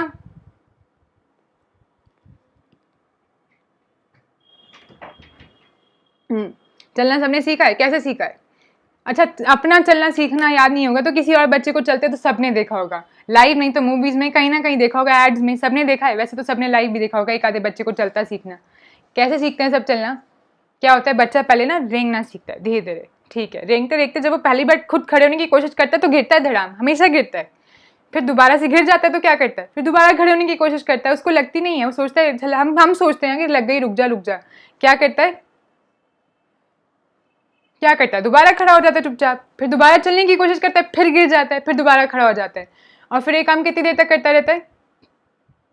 कितनी बार करता है? अरे 1000 बार, जब तक वो चल नहीं लेता है। थकता है क्या बच्चा? नहीं थकता। क्या वो बोलता है मैंने 3 अटेम्प्ट कर लिया, अब तो मैं नहीं कर पाऊंगा, मैं मान लेता हूँ मेरे से नहीं होगा, छोड़ो इस जीवन में नहीं चलेंगे हम, कैंसिल, नहीं चलना। ऐसे कैसे चल लेंगे? 3 बार गिर गए हम 3 अटेम्प्ट के बाद, क्या क्या बेकार बात है। ऐसा सोचता है क्या? चलता रहता है। अगर एक दिन में नहीं चल पाएगा, गिरते गिरते गिरते अगले दिन दोबारा सेम चीज करेगा। उसने अगर एक चीज देख ली कि ये लोग चल रहे हैं, माँ बाप लोग चल रहे हैं हमारे, तो मैं भी चल के देखूंगा। बच्चा ऐसे तो सीखता है। वो बोलना कैसे सीखता है? स्टार्टिंग में उसको पैदा होते स्कूल में थोड़ी डालते हैं, वो देखते हैं मम्मी पापा कुछ बोल रहे हैं तो वो एक्टिंग करने की कोशिश करता है ना। वो बोल रहे हैं, मम्मी मम्मी बोल रही है तो हम क्या बोलेंगे, मम करके कुछ बोलता है मम्मा, फिर धीरे धीरे सीखते हैं। तो मैं अपनी कहानी बताती हूँ, बिल्कुल सच है। स्कूल में गई मैं, लांसेस कॉन्वेंट में गई, नया स्कूल था अपना। इससे पहले मैं हिंदी मीडियम स्कूल में थी, नए नए इंग्लिश मीडियम स्कूल में गई, तब मैं 2nd क्लास में एडमिशन लिया, ठीक है। वहाँ पे ना इंग्लिश मीडियम स्कूल में, कॉन्वेंट स्कूल था, तो उसमें हिंदी में बोलना पनिशमेंट का काम होता था। It was like subject to punishment, ठीक है। तो अगर आपने क्या बोल दिया, अगर हिंदी में बोल दिया तो पनिशमेंट मिलेगी जी, पनिशमेंट। अच्छा भाई बहुत गलत बात है, पनिशमेंट मिलेगी। तो अभी मैंने कैसे सीखी इंग्लिश? इंग्लिश नहीं आती है, और बाई चांस मैं हिंदी में बोल देती थी ना तो बच्चे मैम को कंप्लेन करते थे। मेरे को अपनी टीचर का नाम याद है, एकता मैम था उनका नाम, बहुत प्यारी थी वो, और उन्होंने मेरे को बहुत सपोर्ट किया, अच्छी थी, बड़ी क्यूट। तो बच्चे ना मैम को जाके कंप्लेन करते थे, क्लास टीचर को, ma'am she is speaking in Hindi. मुझे इतनी भर भी इंग्लिश नहीं आती थी, इंग्लिश मीडियम में पढ़े थे, घर में सब पंजाबी बोलते थे, ज़्यादा कुछ नहीं आता था। और तो मैं क्या बोलती थी, मुझे नहीं मालूम क्या करें, पर मुझे मालूम है मेरी कंप्लेन करें, तो मैं क्या बोलती थी, उनकी बात को सेम बोल देती थी। अगर वो लड़का भी हो ना, उसने मुझे शी बोला है तो मैं भी शी बोलूँगी, मुझे कुछ पता ही नहीं था। मैं बोलती थी ma'am no she is speaking English, कुछ भी। उसने बोला शी इज, मतलब she is speaking in Hindi, मैंने बोल दिया हाँ no ma'am she is speaking in Hindi. अब वो शी है, हिंदी है, क्या है, वो कुछ कर रहा नहीं, कुछ भी रिपीट कर दिया। कितनी फुदू बात है, रिपीट कर दी वो सेम बात। ऐसे करते करते मैंने 1 महीने तक सिर्फ ये करा, जो फालतू बात बोलते थे उसको रिपीट किया बिना उसका मीनिंग जाने, और इंटेंशनली मुझे पता भी नहीं था मैं क्या कर रही हूँ, क्यों कर रही हूँ, मुझे नहीं पता था, बस रिपीट कर देती थी। 1 महीने में मेरी इंग्लिश अच्छी हो गई और मैं इंग्लिश में बात करती थी सबसे। और मैम ने पहले 1 महीने पहले पेरेंट्स को बुला के कहा था कि इसको थोड़ी इंग्लिश सीखने में हेल्प कीजिए, डांटा नहीं था, बस ऐसे अच्छे से हेल्प कीजिए। और 1 महीने बाद उन्होंने कहा इसने बहुत अच्छे से इंग्लिश सीख ली इतनी जल्दी। तो उन्होंने पूछा कि आपने क्या इसको कहीं से सिखाई है? पापा ने कहा नहीं। तो मैम हैरान थी कि खुद से सीख गई इतनी अच्छी। और कैसे सीखी थी मैं? इमिटेट करके। क्या इमिटेट किया? बस ये कोशिश करके कि बोलना है और सीख जाना है। अगर मैं भी ये सोचती कि यार क्या ही होगा, मैं तो कोई इंग्लिश लर्निंग कोचिंग ज्वाइन करनी पड़ेगी या कुछ ऐसा करना पड़ेगा, पता नहीं क्या ही कुछ सोच लेती। पर बच्चे थे ना, कुछ नहीं सोचा उस टाइम पे हमने, और सीख गए। तो तुम्हें क्या करना है? नेगेटिव थॉट्स का एक ही इलाज है, बच्चा बन जाओ, सिंपल। क्या करना है? सबसे बेस्ट इलाज है बच्चा बन जाओ रे। इस तरीके से एग्जाम बेस्ट तरीके से क्लियर होगा। तुम्हें लग रहा होगा मैम क्या ही फिलॉसफी का लेक्चर दे रही है। नहीं रे, फिलॉसफी का लेक्चर नहीं है, ये टेक्निक है एग्जाम क्लियर करने की। हम ये फालतू थॉट सोचते हैं ना, तो तैयारी करने से पहले ना हम डर को दिल में बिठा लेते हैं, तो एग्जाम तो खाक आएगा, कुछ डर बैठा रहेगा दिल में। तो अब एक बात बताओ, ऐसा तो तुमने सुना होगा ना कि अभी हम बोलते हैं हम किसी से प्यार करते हैं तो उसे दिल में बिठा लेते हैं। अभी एक चीज पहले से बैठी होगी तो दूसरा बंदा कहाँ दिल में बैठेगा? एक पहले वाली को निकालना पड़ेगा ना, तभी तो दूसरे को बिठाओगे। तो अभी डर को बिठा के रखोगे तो मैथमेटिक्स को दिल में कहाँ जगह दोगे, या दिमाग में मैथमेटिक्स को कहाँ जगह दोगे अगर डर को बिठा के रखोगे? तो डर को बाय बाय कर दो, बाय, और बच्चा बन जाओ, ठीक है। तो नेगेटिव थॉट्स को जाने दो। चौथी चीज़, और प्रॉब्लम बताओ क्या फेस करते हो। मुसव्वर भाई बोल रहे हैं love from Pakistan, appreciate your struggle. Thank you Musavvar, आपको पाकिस्तान से आप प्यार भेज रहे हैं, अच्छी बात है। यानी कि सब जगह हमारी भाषा समझ में आ रही है और सब लोग सेम स्ट्रगल फेस करते हैं। देखो भाई लोग, सब जगह दुनिया में सब लोग सेम प्रॉब्लम फेस कर रहे हैं, तो तुम्हें कभी ये नहीं समझना कि तुम अकेले हो, ठीक है। अगला है कंपैरिजन। ये कंपैरिजन वाला थोड़ा सा पॉइंट मैंने पहले ही मेंशन किया था। Never compare your preparation to किसी से भी, no one, no one, no one. अपनी प्रिपरेशन कभी किसी से कंपेयर मत करो, नेवर। नेवर के बाद बहुत सारे एक्सक्लेमेशन लगा लो, इसको raise to the power infinity कर दो। Never never never compare your preparation to anyone. किसी से भी नहीं करने का है, कुछ नहीं करने का है। अभी क्या होता है, अगर आप कोचिंग इंस्टीट्यूट या फिर टेस्ट सीरीज में पार्टिसिपेट कर रहे हो, ठीक है। काली का कहना है हमारे कॉलेज में भी इंग्लिश टीचर का नाम एकता मैम है। वेरी गुड काली, सेम पिंच। तो अब सपोज, हाँ, कंपैरिजन नहीं करना है। अभी सपोज क्या, आप लोग कोचिंग वोचिंग में हो या कोई टेस्ट सीरीज दे रहे हो। अब टेस्ट सीरीज में नंबर की लिस्ट बनती है, चिपकाई जाती है, पता लगता है किसके किसके नंबर आए। सपोज 50 बच्चे हैं और आपका 10th पोजीशन पे नाम आया और आपके नंबर कितने आए, 200 में से सपोज आ गए 150 आ गए। आप सोच रहे हो यार 150 नंबर, 10th पोजीशन, क्या ही होगा मेरा। चलो हमने तो फिर भी कम लिए, मान लो आपके 50 में से 50 ही पोजीशन है और आपके 40 नंबर आए हैं 200 में से। अब आप सोच रहे हो यार 49 लोग मेरे से ऊपर हैं, मैं तो लास्ट में आई हूँ, क्या ही होगा मेरा, कुछ नहीं हो सकता, छोड़ो रहने दो। अरे क्या बकवास है। फिर से वही बात, अगर बच्चे ने 1-2 बारी गिरने के बाद सोच दिया था कि नहीं नहीं चलना कैंसिल, इस जिंदगी में नहीं चलेंगे, तो चल पाता क्या हो कभी। तो आप में से कोई भी नहीं चल रहा होता, पर आप सब एक टाइम पे बचे थे और आप सब ने क्या किया, गिर गिर के रोज गिरे, 1 महीने तक रोज गिरते गए, गिरते गिरते बैलेंस बनाना सीखा। तो आप अगर नंबर ऑफ अटेम्प्ट्स काउंट करोगे ना तो इन्फिनाइट आएंगे, इन्फिनाइट टाइम्स आपने गिर के चलना सीखा है। तो अभी किसी से कंपेयर नहीं करना है, किसी से नहीं करना है, आपको अपने आप से कंपेयर करना है। पहले टेस्ट में आपकी रैंक 50 आई, अगले टेस्ट में जब आप मार्क्स लेकर आओ तो आप देखो आपकी रैंक अपनी पिछली रैंक से लेस देन इक्वल टू होनी चाहिए। आपकी अगले वाले में या तो 50 ही आनी चाहिए, उससे नीचे मत चले जाना, या फिर 49 आनी चाहिए, ज़्यादा नहीं 49। उससे अगले टेस्ट में 48, उससे अगले टेस्ट में आपकी पहले 50 आई थी, फिर 49, फिर 48 आई थी, अब की बार अगर 40 आ जाए, वाह वाह वाह, खुद को पार्टी दे देना। पार्टी बनती है, पार्टी देना, खुद के साथ घूमने जाना, कुछ खा पी के आना। कंपेयर किसे करना है, only compare your preparation to yourself. आपके ऊपर कितने हैं बिल्कुल नहीं देखना, आपके नीचे कितने हैं बिल्कुल नहीं देखना, सिर्फ देखना है कि आपकी आज प्रिपरेशन का जो लेवल है वो 4 दिन बाद थोड़ा सा बेटर होना चाहिए, 1 महीने बाद थोड़ा सा बेटर होना चाहिए, बस खत्म। अगर अपने आप से कंपेयर करके चलोगे तो पक्का एग्जाम क्लियर होगा, दूसरे से कंपेयर करते रहोगे तो कंपैरिजन में टाइम निकल जाएगा और फिर डिप्रेशन होगा और कुछ नहीं होगा। तो never compare preparation to anyone and always always compare your preparation या योर ग्रोथ टू योरसेल्फ। और आप देख रहे हो कि ये सारी बातें किसी भी एग्जाम के प्रिपरेशन में लागू होंगी, ये सिर्फ नेट के लिए नहीं है। हाँ, पर नेट में अभी हम टारगेट करें तो नेट पे लगाओ। ऑलवेज कंपेयर योर ग्रोथ या preparation level to yourself. Your preparation, या आपने कितना इंप्रूवमेंट करा है, या कितनी आपकी ग्रोथ हो रही है, या जो भी चीज़ है ना, टू योरसेल्फ। अपने आप से कंपेयर करो कि अभी आज आपने कितना किया, अगली बार में कितना बेटर इंप्रूव करो, बस ये मैं भी हमेशा ये करती हूँ।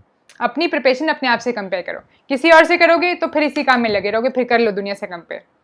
अब वही बात है फिर से, अगर अभी बच्चा पैदा होते ही ऐसा सोचता है क्या कि यार मैं सुंदर, ये बताओ आप, कोई भी बच्चा है ना, हम सब तो ऐसे फुद्दू लोग हैं, हम कंपेयर करते हैं कि यार मेरे बाल तो ना उससे थोड़े से कम अच्छे हैं। अबे पागल, कोई बच्चे से पूछो, तुम 4 बच्चों को शीशे के सामने खड़े करे हो, चारों बच्चे खुश होकर अगर अपनी तारीफ ना कर देना तो बता देना। चारों बच्चों को शीशे सामने खड़े करो ना, छोटे से बच्चे नहीं होते, आपने देखे हो चुपचाप शीशे को किस करते रहते हैं या खुद से खुश रहते हैं, उनसे पूछो तुम कैसे हो, सुंदर ही बताएंगे, कोई नहीं बताएगा मैं गंदा दिखता हूँ। अभी तुम क्या बता रहे हो, तुम बता रहे हो नहीं यार वो मेरे से थोड़ा सा बेटर दिखता है, थोड़ा बेटर, मैं गंदा दिखता हूँ। अभी ऐसे कैसे, कंपेयर नहीं करने का है। तो कभी खुद को किसी से कंपेयर नहीं करने का है। एग्जाम की प्रिपरेशन करते हुए याद रखना, हर लेवल पे तुम्हें क्या रहना है, बच्चा जैसा बन के रहना है, कंपेयर नहीं करने का है। कंपेयर करने का तो किससे करने का है, खुद से करने का है। कौन कौन करता है कंपेयर, मुसव्वर, विशाल, ऋषि, 13 लोग हैं यार, कोई बोल ही लो। ये क्या सत्संग की तरह सुने जा रहे हो, बातचीत करने के लिए आए हैं। आज का डिस्कशन सेशन है, डिस्कशन मतलब बातें करो, बातें करो, बोलो कुछ। और मेरी तो पढ़ाने वाली क्लासेस में भी सेम रूल होता है बोलने का, आप लोग बैठे हो शांति से, होता सबके साथ है या अकेली मेरे साथ ही हुआ है। कंपेयर करते हो कि नहीं करते हो, करते हो, चलो अच्छी बात है, फिर नेक्स्ट पॉइंट पे चलते हैं, वो है टेस्ट सीरीज। टेस्ट वाला myth, test series and a myth. एक मिथ ब्रेक करते हैं। मिथ समझते हो ना, झूठी बात जिसपे हम बिलीव कर लेते हैं, झूठी झूठी बात। मिथ क्या है? टेस्ट सीरीज सबको मालूम है क्या होता है, टेस्ट होता है, टेस्ट जिसमें क्वेश्चंस होते हैं, उसको बैठ के अटेम्प्ट करना होता है। मिथ क्या है कि जब पूरा सिलेबस हो जाए तभी टेस्ट सीरीज ट्राई करनी चाहिए। जब पूरा सिलेबस हो जाएगा मेरा, ये मिथ है। बताओ किस किस को ये मिथ है, हाँ या ना में जवाब दो, हाँ या ना, या हाँ जी मैम मेरे साथ ऐसा हुआ है। किस किस को ये मिथ है कि जब मेरा पूरा सिलेबस हो जाएगा, जब पूरा सिलेबस हो जाएगा मेरा, तब ना मैं प्रीवियस ईयर क्वेश्चन सॉल्व करूंगा या करूंगी, तब ना मैं प्रीवियस ईयर सॉल्व करूंगा या करूंगी। किस किस को है ये मिथ? मुझे तो था, किया है मैंने, आईटी एग्जाम के टाइम पे भी ये किया है कि जब हो जाएंगे ना सारा सिलेबस तब करूंगी। अच्छा और बताओ, काली कह रहा है हम खुद अगर खुद को कंपेयर ना करें तो बाकी लोग करते रहते हैं कंपेयर। अरे यार बाकी लोग को जाने दो, फिर वापस बच्चा बनो। अभी बाकी लोग बच्चे को बोलते हैं कि तुम्हारी नाक टेढ़ी, मान लेता है, वो बोलता है नहीं तुम्हारी टेढ़ी है, मेरी तो सीधी है। ऐसी ही होती है। अभी ऐसे कैसे बाकी लोग की बात मान लोगे? बाकी लोग तो बहुत कुछ बोलते रहते हैं, क्यों मानने का है? नहीं मानने का है। अगर दिन हो रही है और बोले बाकी लोग की रात हो रही है तो मान जाओगे क्या? नहीं। और अगर दिन हो रही है और बाकी लोग बोले दिन हो रहे हैं और तुम्हारा रात कहने का मन है तो रात कहो यार। अपनी सुनो, सिंपल, खत्म कहानी। ठीक है, बिल्कुल सही बात है मुसव्वर। अगर आपने अच्छे प्रिपरेशन करी, खुद से कंपेयर करी, तो पार्टी देना खुद को और उसमें खुद को इनवाइट करना, किसी और को मत करना। सही बात। ठीक है, अब मिथ पे चलते हैं। मिथ क्या है? यही मिथ किस किस को, ये भी बताओ कि जब पूरा सिलेबस हो जाएगा तब बैठ के previous year syllabus question solve करेंगे, उसके बाद टेस्ट सीरीज में 2-3 में एनरोल करेंगे। टेस्ट सीरीज क्या होती है? एक इंस्टीट्यूट में जाके, है ना, वो टाइम लिमिट के साथ पेपर अटेम्प्ट करना। वो टाइम ऑन कर देंगे कि 3 घंटे में पेपर करना है, चीटिंग नहीं करनी है, बिल्कुल वैसा माहौल बना देंगे सीधे सा पेपर वाला। तो टाइम लिमिट के साथ बैठकर पेपर सॉल्व करना, time limit plus solving exam.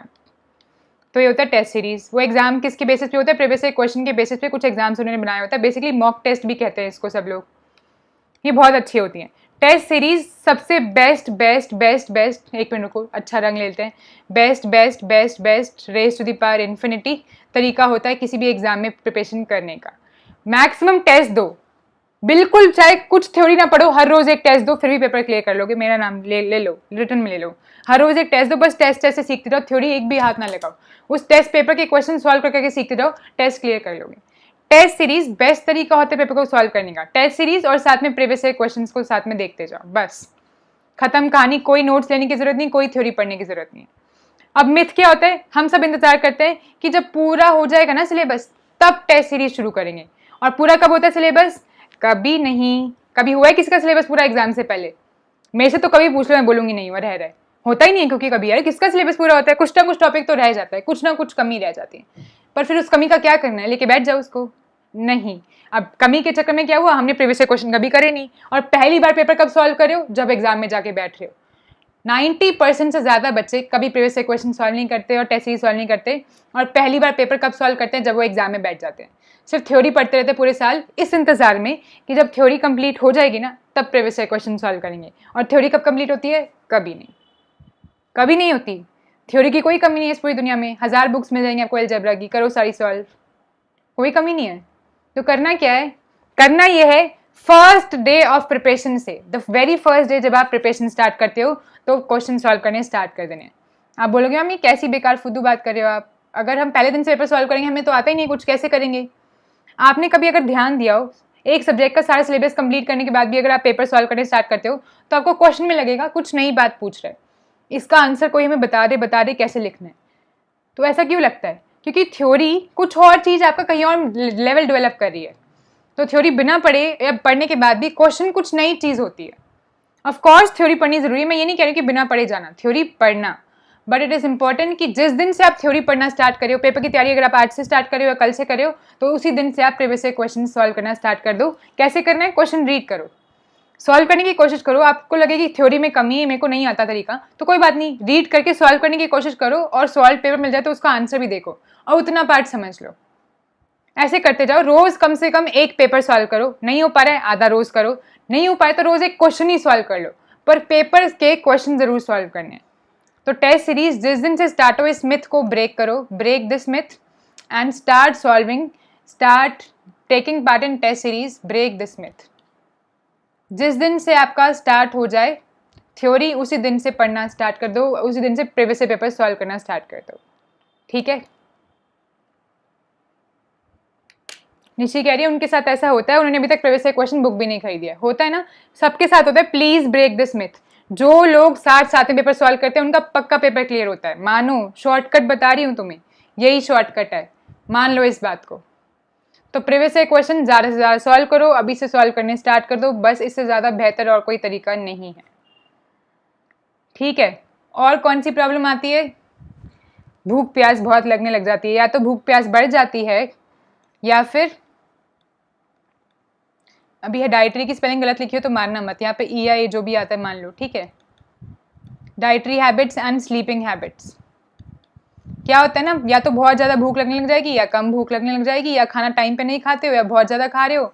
जो लेट नाइट पढ़ रहे हैं वो लेट नाइट बहुत सारा खाना खा रहे हैं, और जो ज़्यादा लेट नाइट पढ़ रहे हैं वो रात को ठीक से सोते नहीं है, सुबह लेट उठते हैं। ऐसे करते करते तुम्हारे ने क्या कर लिया, अभी तुमने क्या किया, सारे स्टार्टिंग के 5 पॉइंट्स तुमने ओवरकम कर लिए। टाइम मैनेजमेंट हो गया, सेल्फ स्टडी के लिए टाइम निकाल लिया, दूसरों से कंपेयर भी नहीं कर रहे हो, अच्छे से पढ़ाई कर रहे हो, और प्रीवियस से क्वेश्चंस भी दे रहे हो। अब क्या दिक्कत आ रही है, अब खाने पीने में उठपटांग कर रहे हो, किसी भी उल्टे सीधे टाइम खा रहे हो, कुछ भी खा रहे हो, कभी ओवर ईटिंग कर रहे हो टेंशन में, कभी कम खा रहे हो। तो इससे क्या होगा, अगर जैसे ही तुम अपनी डाइट की और स्लीपिंग की हैबिट्स खराब करोगे तो तुम्हें ना प्रेशर फील होने लग जाएगा। रात को ठीक से नहीं सोओगे तो पूरा दिन सिर दर्द रहेगा, सिर भारी भारी लगेगा, और खाना ठीक से नहीं खाओगे तो फिर से सिर भारी और ज़्यादा लगेगा। ज़्यादा खा लोगे तो सिर भारी लगेगा, कम खाना खाओगे तो वीकनेस जैसी लगेगी, चक्कर आते रहेंगे, सोने सोने का मन करता रहेगा। तो आइदर वे आप पढ़ाई पे फोकस नहीं कर पाओगे, ठीक है। मैंने अभी 4 दिन पहले अपने साथ किया था, मेरा स्केड्यूल कभी हैवी हो गया था, तो मैंने क्या किया था, अपनी स्लीप जो है थोड़ी सी एक्स्ट्रा कम कर दी, और खाने पीने पे ध्यान देना बंद कर दिया। और फिर क्या होता था, अगर तुमने नोटिस किया हो तो मैं क्लास में भी 4-5 बारी झपकी ले लेती थी। पूरा दिन कहीं ना कहीं मेट्रो में झपकी ले रही हूँ, चलते फिरते झपकी ले रही हूँ, सब जगह क्या ही हो रहा था, नींद सब जगह नींद आ रही है, बहुत लेथार्जिक फील करना, जबकि मैं बहुत एनर्जेटिक हूँ। मेरा स्केड्यूल बचपन से, मैं अपने पूरे दिन में वो सारी एक्टिविटीज़ करने के लिए टाइम निकाल लेती हूँ जो मैं करना चाहती हूँ, जो नेसेसरी हैं, जो मेरे को खुश करती हैं, जो मेरी हॉबीज़ हैं। उसके अलावा भी मेरे पास अपने लिए पर्सनल टाइम बच जाता है। मतलब मेरे दिन इतना ज़्यादा वेल प्लान और इतना ब्यूटीफुल होता है, और मेरे को लगता है 24 घंटे नहीं, मेरे पास दिन में 50 घंटे होते हैं, मैं सारा काम कर लेती हूँ। पर थोड़ा सा मैंने अगर इन हैबिट्स पे पिछले 1 हफ्ते पहले ध्यान देना कम किया था तो सब ऊपर नीचे हो गया था। तो it is very important that you wait for your diet and sleep, नहीं वेट नहीं, you make your diet and sleep habits अच्छे से रखो उनको। अब मैं ये नहीं कह रही हूँ कि लेट सोना गलत है, नहीं, जल्दी उठना ज़रूरी है, नहीं, तुम देखो तुम्हें कैसे करना है, पर एक मिनिमम टाइम, एक मैक्सिमम टाइम होता है लेट जागने का, तब तक सो जाओ। मेरे को लगता है 12-1 बजे से लेट नहीं जागना चाहिए, 12 बजे सो जाओ, ठीक है। उसके बाद सुबह उठ के बाकी कंटिन्यू करो, ये मेरे को लगता है। यू नीड नॉट, मैं जो भी सजेशन दे रही हूँ यहाँ पे सारे सजेशन है, you may choose to believe differently, तुम्हारी अपनी मर्जी, तुम्हारी लाइफ है, और सबकी बॉडी में अलग चीज़ें सूट करती हैं। बट एक बात फॉर श्योर है कि एक मिनिमम मैक्सिमम टाइम होता है 11-12, मिडनाइट के बाद नहीं जागना चाहिए, सो जाओ, ठीक है, बहुत हो गया। उसके बाद सुबह उठ के पढ़ना। तो एक स्लीपिंग टाइम फिक्स कर लो, फिक्स योर टाइम। स्पेशली जो प्रिपरेशन की कर रहे हैं उनको टाइम फिक्स करना चाहिए, उनको हर चीज़ का टाइम थोड़ा थोड़ा फिक्स रखो। ऑफ कोर्स फिक्स का मतलब ये नहीं कि शार्प 12 सो जाना है, फिक्स मतलब अगर आपने 12 बजे का टाइम फिक्स करा है तो 11 से 12:30 के बीच में आप सो रहे हो। 11 बजे, कभी थोड़ा जल्दी, कभी थोड़ा सा 10-15 मिनट, आधा घंटा लेट, ठीक है। तो फिक्स योर टाइम, एक टाइम रेंज फिक्स कर लो कि इस टाइम पे सोना है, इस टाइम पे उठना है, ठीक है। ऐसी थोड़ा सा डाइट का टाइम भी फिक्स कर लो कि इस टाइम पे खा लेना है, और एक टाइम फिक्स कर लो कि इसके बाद नहीं खाना है, रात के 9-10 बजे के बाद नहीं खाओ कुछ, मतलब 12 बजे तक कुछ ना खाओ, एकदम सोने से पहले ना 3 घंटे पहले कुछ नहीं खाना है।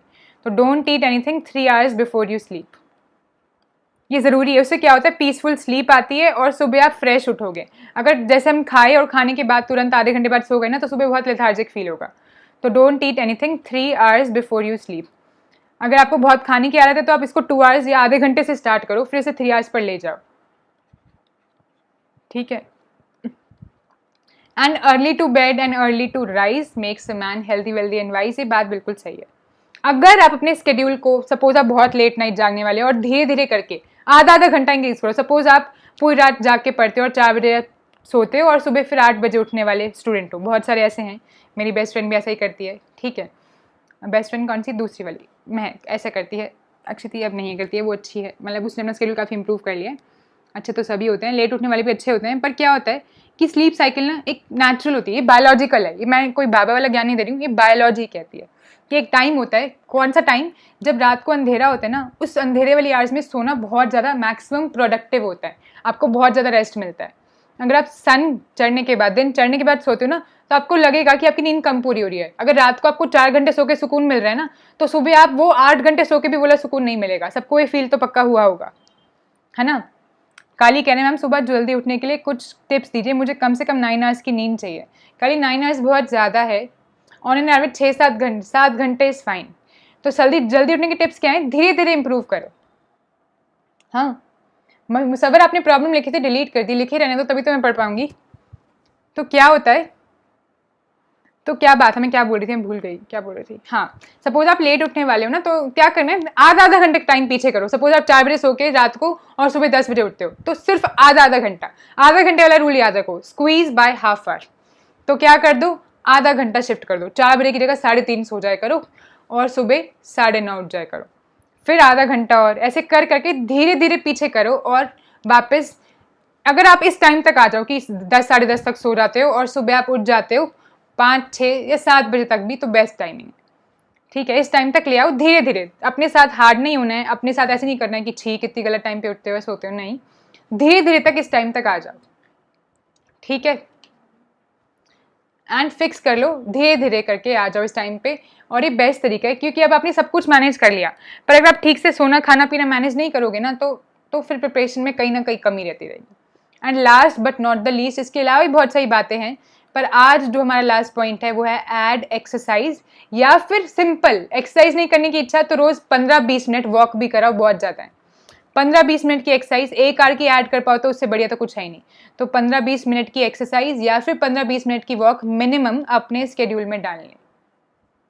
सिंपल स्ट्रॉल ही कराओ, ऐसे बाहर जाके 15 मिनट का चक्कर लगाओ, 15-20 मिनट ऐसी कुछ हिल डुल लिए। वॉक नहीं करनी तो डांस सुन कर लो, कुछ फिजिकल मूवमेंट डालो, क्योंकि जो लोग पढ़ते हैं ना, वो लोग क्या करते हैं, एक टेबल पे स्टिक करके ना, टेबल चेयर या बेड पे बहुत ज़्यादा उनको आदत पड़ जाती है, और उससे क्या होता है ना, अच्छा नहीं होता है, फिजिकली बहुत बेकार होता है और मेंटली भी। आप वॉक करोगे आपको बेटर लगेगा, आप एक जगह पे रहोगे ना, आपकी थिंकिंग स्टैग्नेंट हो जाएगी, आप क्वेश्चंस में उतनी प्रोडक्टिविटी नहीं ला पाओगे। क्वेश्चन ज़्यादा अच्छे से सॉल्व करने तो थोड़ी सी फिजिकल मूवमेंट रखो, दिमाग तभी चलेगा जब फिजिकली भी बॉडी चलती रहेगी। तो थोड़ी फिजिकल मूवमेंट ज़रूरी है। बहुत बच्चे होते हैं जो बिल्कुल जीरो करते हैं फिजिकल मूवमेंट, ऐसा बिल्कुल नहीं करना है। इनफैक्ट आप इसको क्या कर सकते हो, ट्वाइस इन अ डे कर सकते हो। अब क्या करना है, कई लोग सोचेंगे कि 1 घंटे की एक्सरसाइज करनी जरूरी है। नहीं, अगर 15 मिनट का टाइम निकाल पा रहे हो तो दिन में 2 बार 15-15 मिनट निकालो, बहुत है। एक बार सुबह 15 मिनट घूमा, एक बार शाम को। अब घूमने का मतलब ये नहीं कि अपने साथ स्ट्रिक्ट हो जाना कि सुंदर से पार्क में, सुंदर सी जगह पे घूमने आना है। जहाँ पर हो, जैसी जगह है, जहाँ टाइम मिल रहा है, घर के बाहर निकल के घूमा 5-10 मिनट बहुत है, पर घूमना जरूरी है। तो फाइंड टाइम टू फिजिकली अपने आप को मूव करना, थोड़ा सा अपने लिए डांस कर लो, वॉक कराओ, एक्सरसाइज कर लो। वॉक बेस्ट है यहाँ पे, वॉक, एक्सरसाइज, डांस या योगा। एक्सरसाइज और योगा में से कुछ भी कर लो, योगा बेटर है, वॉक बेस्ट है, सबसे बेस्ट। कुछ नहीं है तो वॉक कराओ। ठीक है, काली का कहना है मैम मैं जल्दी सो जाऊं, 10 से 12 घंटे तक भी सोया रहता हूँ, अलार्म मुझे सुनाई नहीं देता। काली फिर तो आपको आदत डालनी होगी। क्या तरीका है ना, आपको बताती हूँ, इसका बहुत अच्छा सोल्यूशन है। आप कहाँ सोते हो, आपके रूम में विंडो है? अगर है जहाँ से सनलाइट आपकी आंखों पे पड़े, तो अपने बेड को इस तरीके से रोटेट कर दो कि आप रात को जल्दी 10 बजे सो जाओ और सुबह विंडोज़ के कर्टन वगैरह हटा के, है ना, या गेट के पास ऐसी जगह पे सो जाओ जहाँ पे सुबह लाइट आपके मुंह पे पड़े, और फिर अलार्म लगाओ। लाइट के साथ बहुत जल्दी खुलती है नींद और सनलाइट के साथ बिल्कुल टाइम पे खुलती है। ऐसा करके कोशिश करो और फिर अलार्म लगा के उठो, आपकी खुलेगी नींद। ठीक है, और एक और तरीका है, अगर सुबह जल्दी उठना है ना, ये तरीका मैंने अपने बेस्ट फ्रेंड, एक और फ्रेंड है मेरा बनी, उसको बताया था, ये बहुत जल्दी काम करता है। जल्दी उठने का तरीका है, ज़्यादा जल्दी सो जाओ। अगर आपको जल्दी नहीं उठ पाते हो ना, जल्दी सो तो पाते हो ना, तो एक काम करो, थोड़े दिन 8 बजे सोना स्टार्ट करो। अगर आप 8 बजे रात को सो जाओगे ना, तो जितनी मर्जी कोशिश कर लो, सुबह जल्दी नींद खुलेगी, क्योंकि एक टाइम लिमिट होता है, उसके बाद हमारी बॉडी अपने आप खुल जाएगी नींद, तो आपकी जल्दी खुलने लग जाएगी नींद। फिर धीरे धीरे उसको 10 बजे सोना कर देना और फिर सुबह अपने आप जल्दी नींद खुलेगी। ठीक है, तो अर्ली उठने का तरीका क्या है, जबरदस्ती जल्दी सो जाओ, ये काम करता है। तो आज के 7 पॉइंट्स जो हैं वो याद रखोगे सब। इसके अलावा कोई दिक्कत है तो पूछ लो, मेरे को जो जो दिक्कतें लगी वो सब मैंने मेंशन करी हैं। तो फिजिकल मूवमेंट करना बंद कर देते हो, दैट इज़ नॉट नाइस, ज़रूर करो। ठीक है, डाइटरी हैबिट्स ख़राब कर देते हो आप लोग कभी कभी प्रिपरेशन करते हो। वैसे तो आप स्मार्ट बच्चे हो, आजकल सब ध्यान रख रहे हो, तो मत करना। टेस्ट सीरीज वाला मिथ जो है उसे ब्रेक करो। कंपेयर दूसरों से नहीं करना है, खुद से करनी है अपनी प्रिपरेशन। नेगेटिव थॉट्स को बाय बाय बाय बाय कर दो, बहुत अच्छे से बाय कर दो, गेट तक छोड़ कर आओ, उन्हें बोलो अच्छे से जाना, अच्छे से सफ़र करना, हमने बहुत टाइम साथ में गुजारा है, अब नेगेटिव थिंकिंग की हमें ज़रूरत नहीं है, टेक केयर, बाय बाय कर दो। वेयर टू स्टार्ट फ्रॉम, कोई भी किताब उठाओ और शुरू कर दो, और टाइम बच्चा आपको खुद निकालना पड़ेगा अपने स्केड्यूल में से आधा आधा घंटा करके, squeeze out time and find time to study. I guess आप सबको आज की वीडियो में बहुत कुछ सीखने को मिला हो और आपकी प्रिपरेशन बूस्ट करने में हेल्प करे। ये 7 सिंपल वेज है जिससे आप नेट को, इनफैक्ट किसी भी एग्जाम को, अगर आप यूपीएससी को बहुत बड़ा और डिफिकल्ट एग्जाम मानते हो तो उसे भी, आप कोई भी एग्जाम जिसको बहुत डिफिकल्ट मानते हो गेट को, वो सब एग्जाम क्लियर हो सकते हैं ऐसे सिंपल सिंपल हैबिट से। ठीक है ना। उसके बाद क्या करना है, बस कुछ नहीं करना, खत्म बात। पढ़ना भी बीच में आ गया तो क्या, सेल्फ स्टडी के लिए टाइम निकाल लिया, पढ़ना है बस, और क्या। ठीक है। बी बनना का कहना है मैम आप तो डाइटिशियन और न्यूट्रिशनिस्ट भी हो। हाँ वैसे मैं हूँ, सच में मैं योगा ट्रेनर भी हूँ प्रोफेशनली, और मेरे को और क्या हूँ, हाँ मैं मेडिटेशन भी सिखाती हूँ प्रोफेशनली। तो हाँ आप इतना ट्रस्ट कर सकते हो, सही है। काली कह रहे हैं और भी एक प्रॉब्लम, तो बताओ काली जल्दी। या फिर एक काम करो, उस प्रॉब्लम को सेव करो 2 बजे के लिए। 2 बजे अपनी दोबारा डिस्कशन वीडियो है, उसमें दोबारा मिलते हैं, 1 घंटे का ब्रेक लो, है ना, थोड़ा सा मेरे को भी दो, थोड़ा और काम है मेरे को, तो 2 बजे मिलते हैं, उस प्रॉब्लम को सेव करो और तब बताना क्या क्या प्रॉब्लम्स है, और प्लीज़ सब आना दोबारा और डिस्कशन करना, बोलना अच्छे से। अभी 1 घंटा अपनी प्रॉब्लम्स की लिस्ट बना दो, जो जो प्रॉब्लम बताओगे सबका सोल्यूशन मैं दूंगी, तुम्हारे लिए स्पेशली रखी है वीडियो।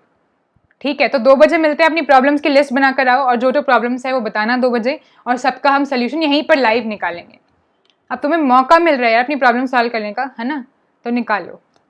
सबको सीखने को मिला, बढ़िया लगा वीडियो, ये लगी काम की। अगर अच्छी लगी तो बताओ, हम हर वीक ऐसी वीडियो रख लिया करेंगे जिसमें आप डिस्कस करो, पर शर्त एक है कि अपनी प्रॉब्लम्स की, अपनी बातों की लिस्ट लेकर आया करो यार, बातें करो। मैं अकेली बोलती रहूँगी, कोई लेक्चर थोड़ी चल रहा है, ये डिस्कशन वीडियो है। ठीक है, बढ़िया है सब, भला चंगा। करें फिर वीडियो खत्म, 2 बजे मिलते हैं, ऐसे ही सेम टॉपिक पे डिस्कस करेंगे। तब तक के लिए take care, love you, bye bye. जाने से पहले लाइक ज़रूर कर दे वीडियो को अगर आपको अच्छी लगी और लगा सीखने को मिला हो। शेयर करें ताकि बाकी लोगों को भी मिथ्स टूटे और उनकी प्रिपरेशन भी अच्छे से हो सके, और सब्सक्राइब करना ना भूलें ताकि कम से कम आप मेरी कोई वीडियो ना मिस करें। मैं चाहती हूँ आप सबको हर वीडियो में देखना, क्योंकि आप सब बहुत प्यारे हो, और मैं चाहती हूँ आप सब मेरी गलतियों से सीखो। मैंने जो गलती करी उसको इम्प्रूव करा, उनसे आप सीखो और इम्प्रूव करो। हर वीकेंड पे रखनी है काली, निश्चय भी कह रही है, बहुत अच्छी बात है, तो रखेंगे हर वीकेंड पे। शर्त यही है, बातें करनी है आपको और अपनी प्रॉब्लम्स खुल के मेरे साथ डिस्कस करनी है। शर्माना क्या यार, मैं तुम्हें सब कुछ बता रही हूँ, 7 तो प्रॉब्लम्स मेरी थी, मैंने उन सबको ओवरकम किया। तुम अपनी प्रॉब्लम्स बताओ, तुम भी ओवरकम कर पाओगे, और फिर हम बाकी लोगों को बताएंगे ये प्रॉब्लम्स कैसे ओवरकम करनी है, ताकि सब सीखें, मिल के हम सब ग्रो करें। Don't forget to press the bell icon, and फिर क्या, फिर मिलते हैं जल्दी। Take care, bye bye, let's together crack.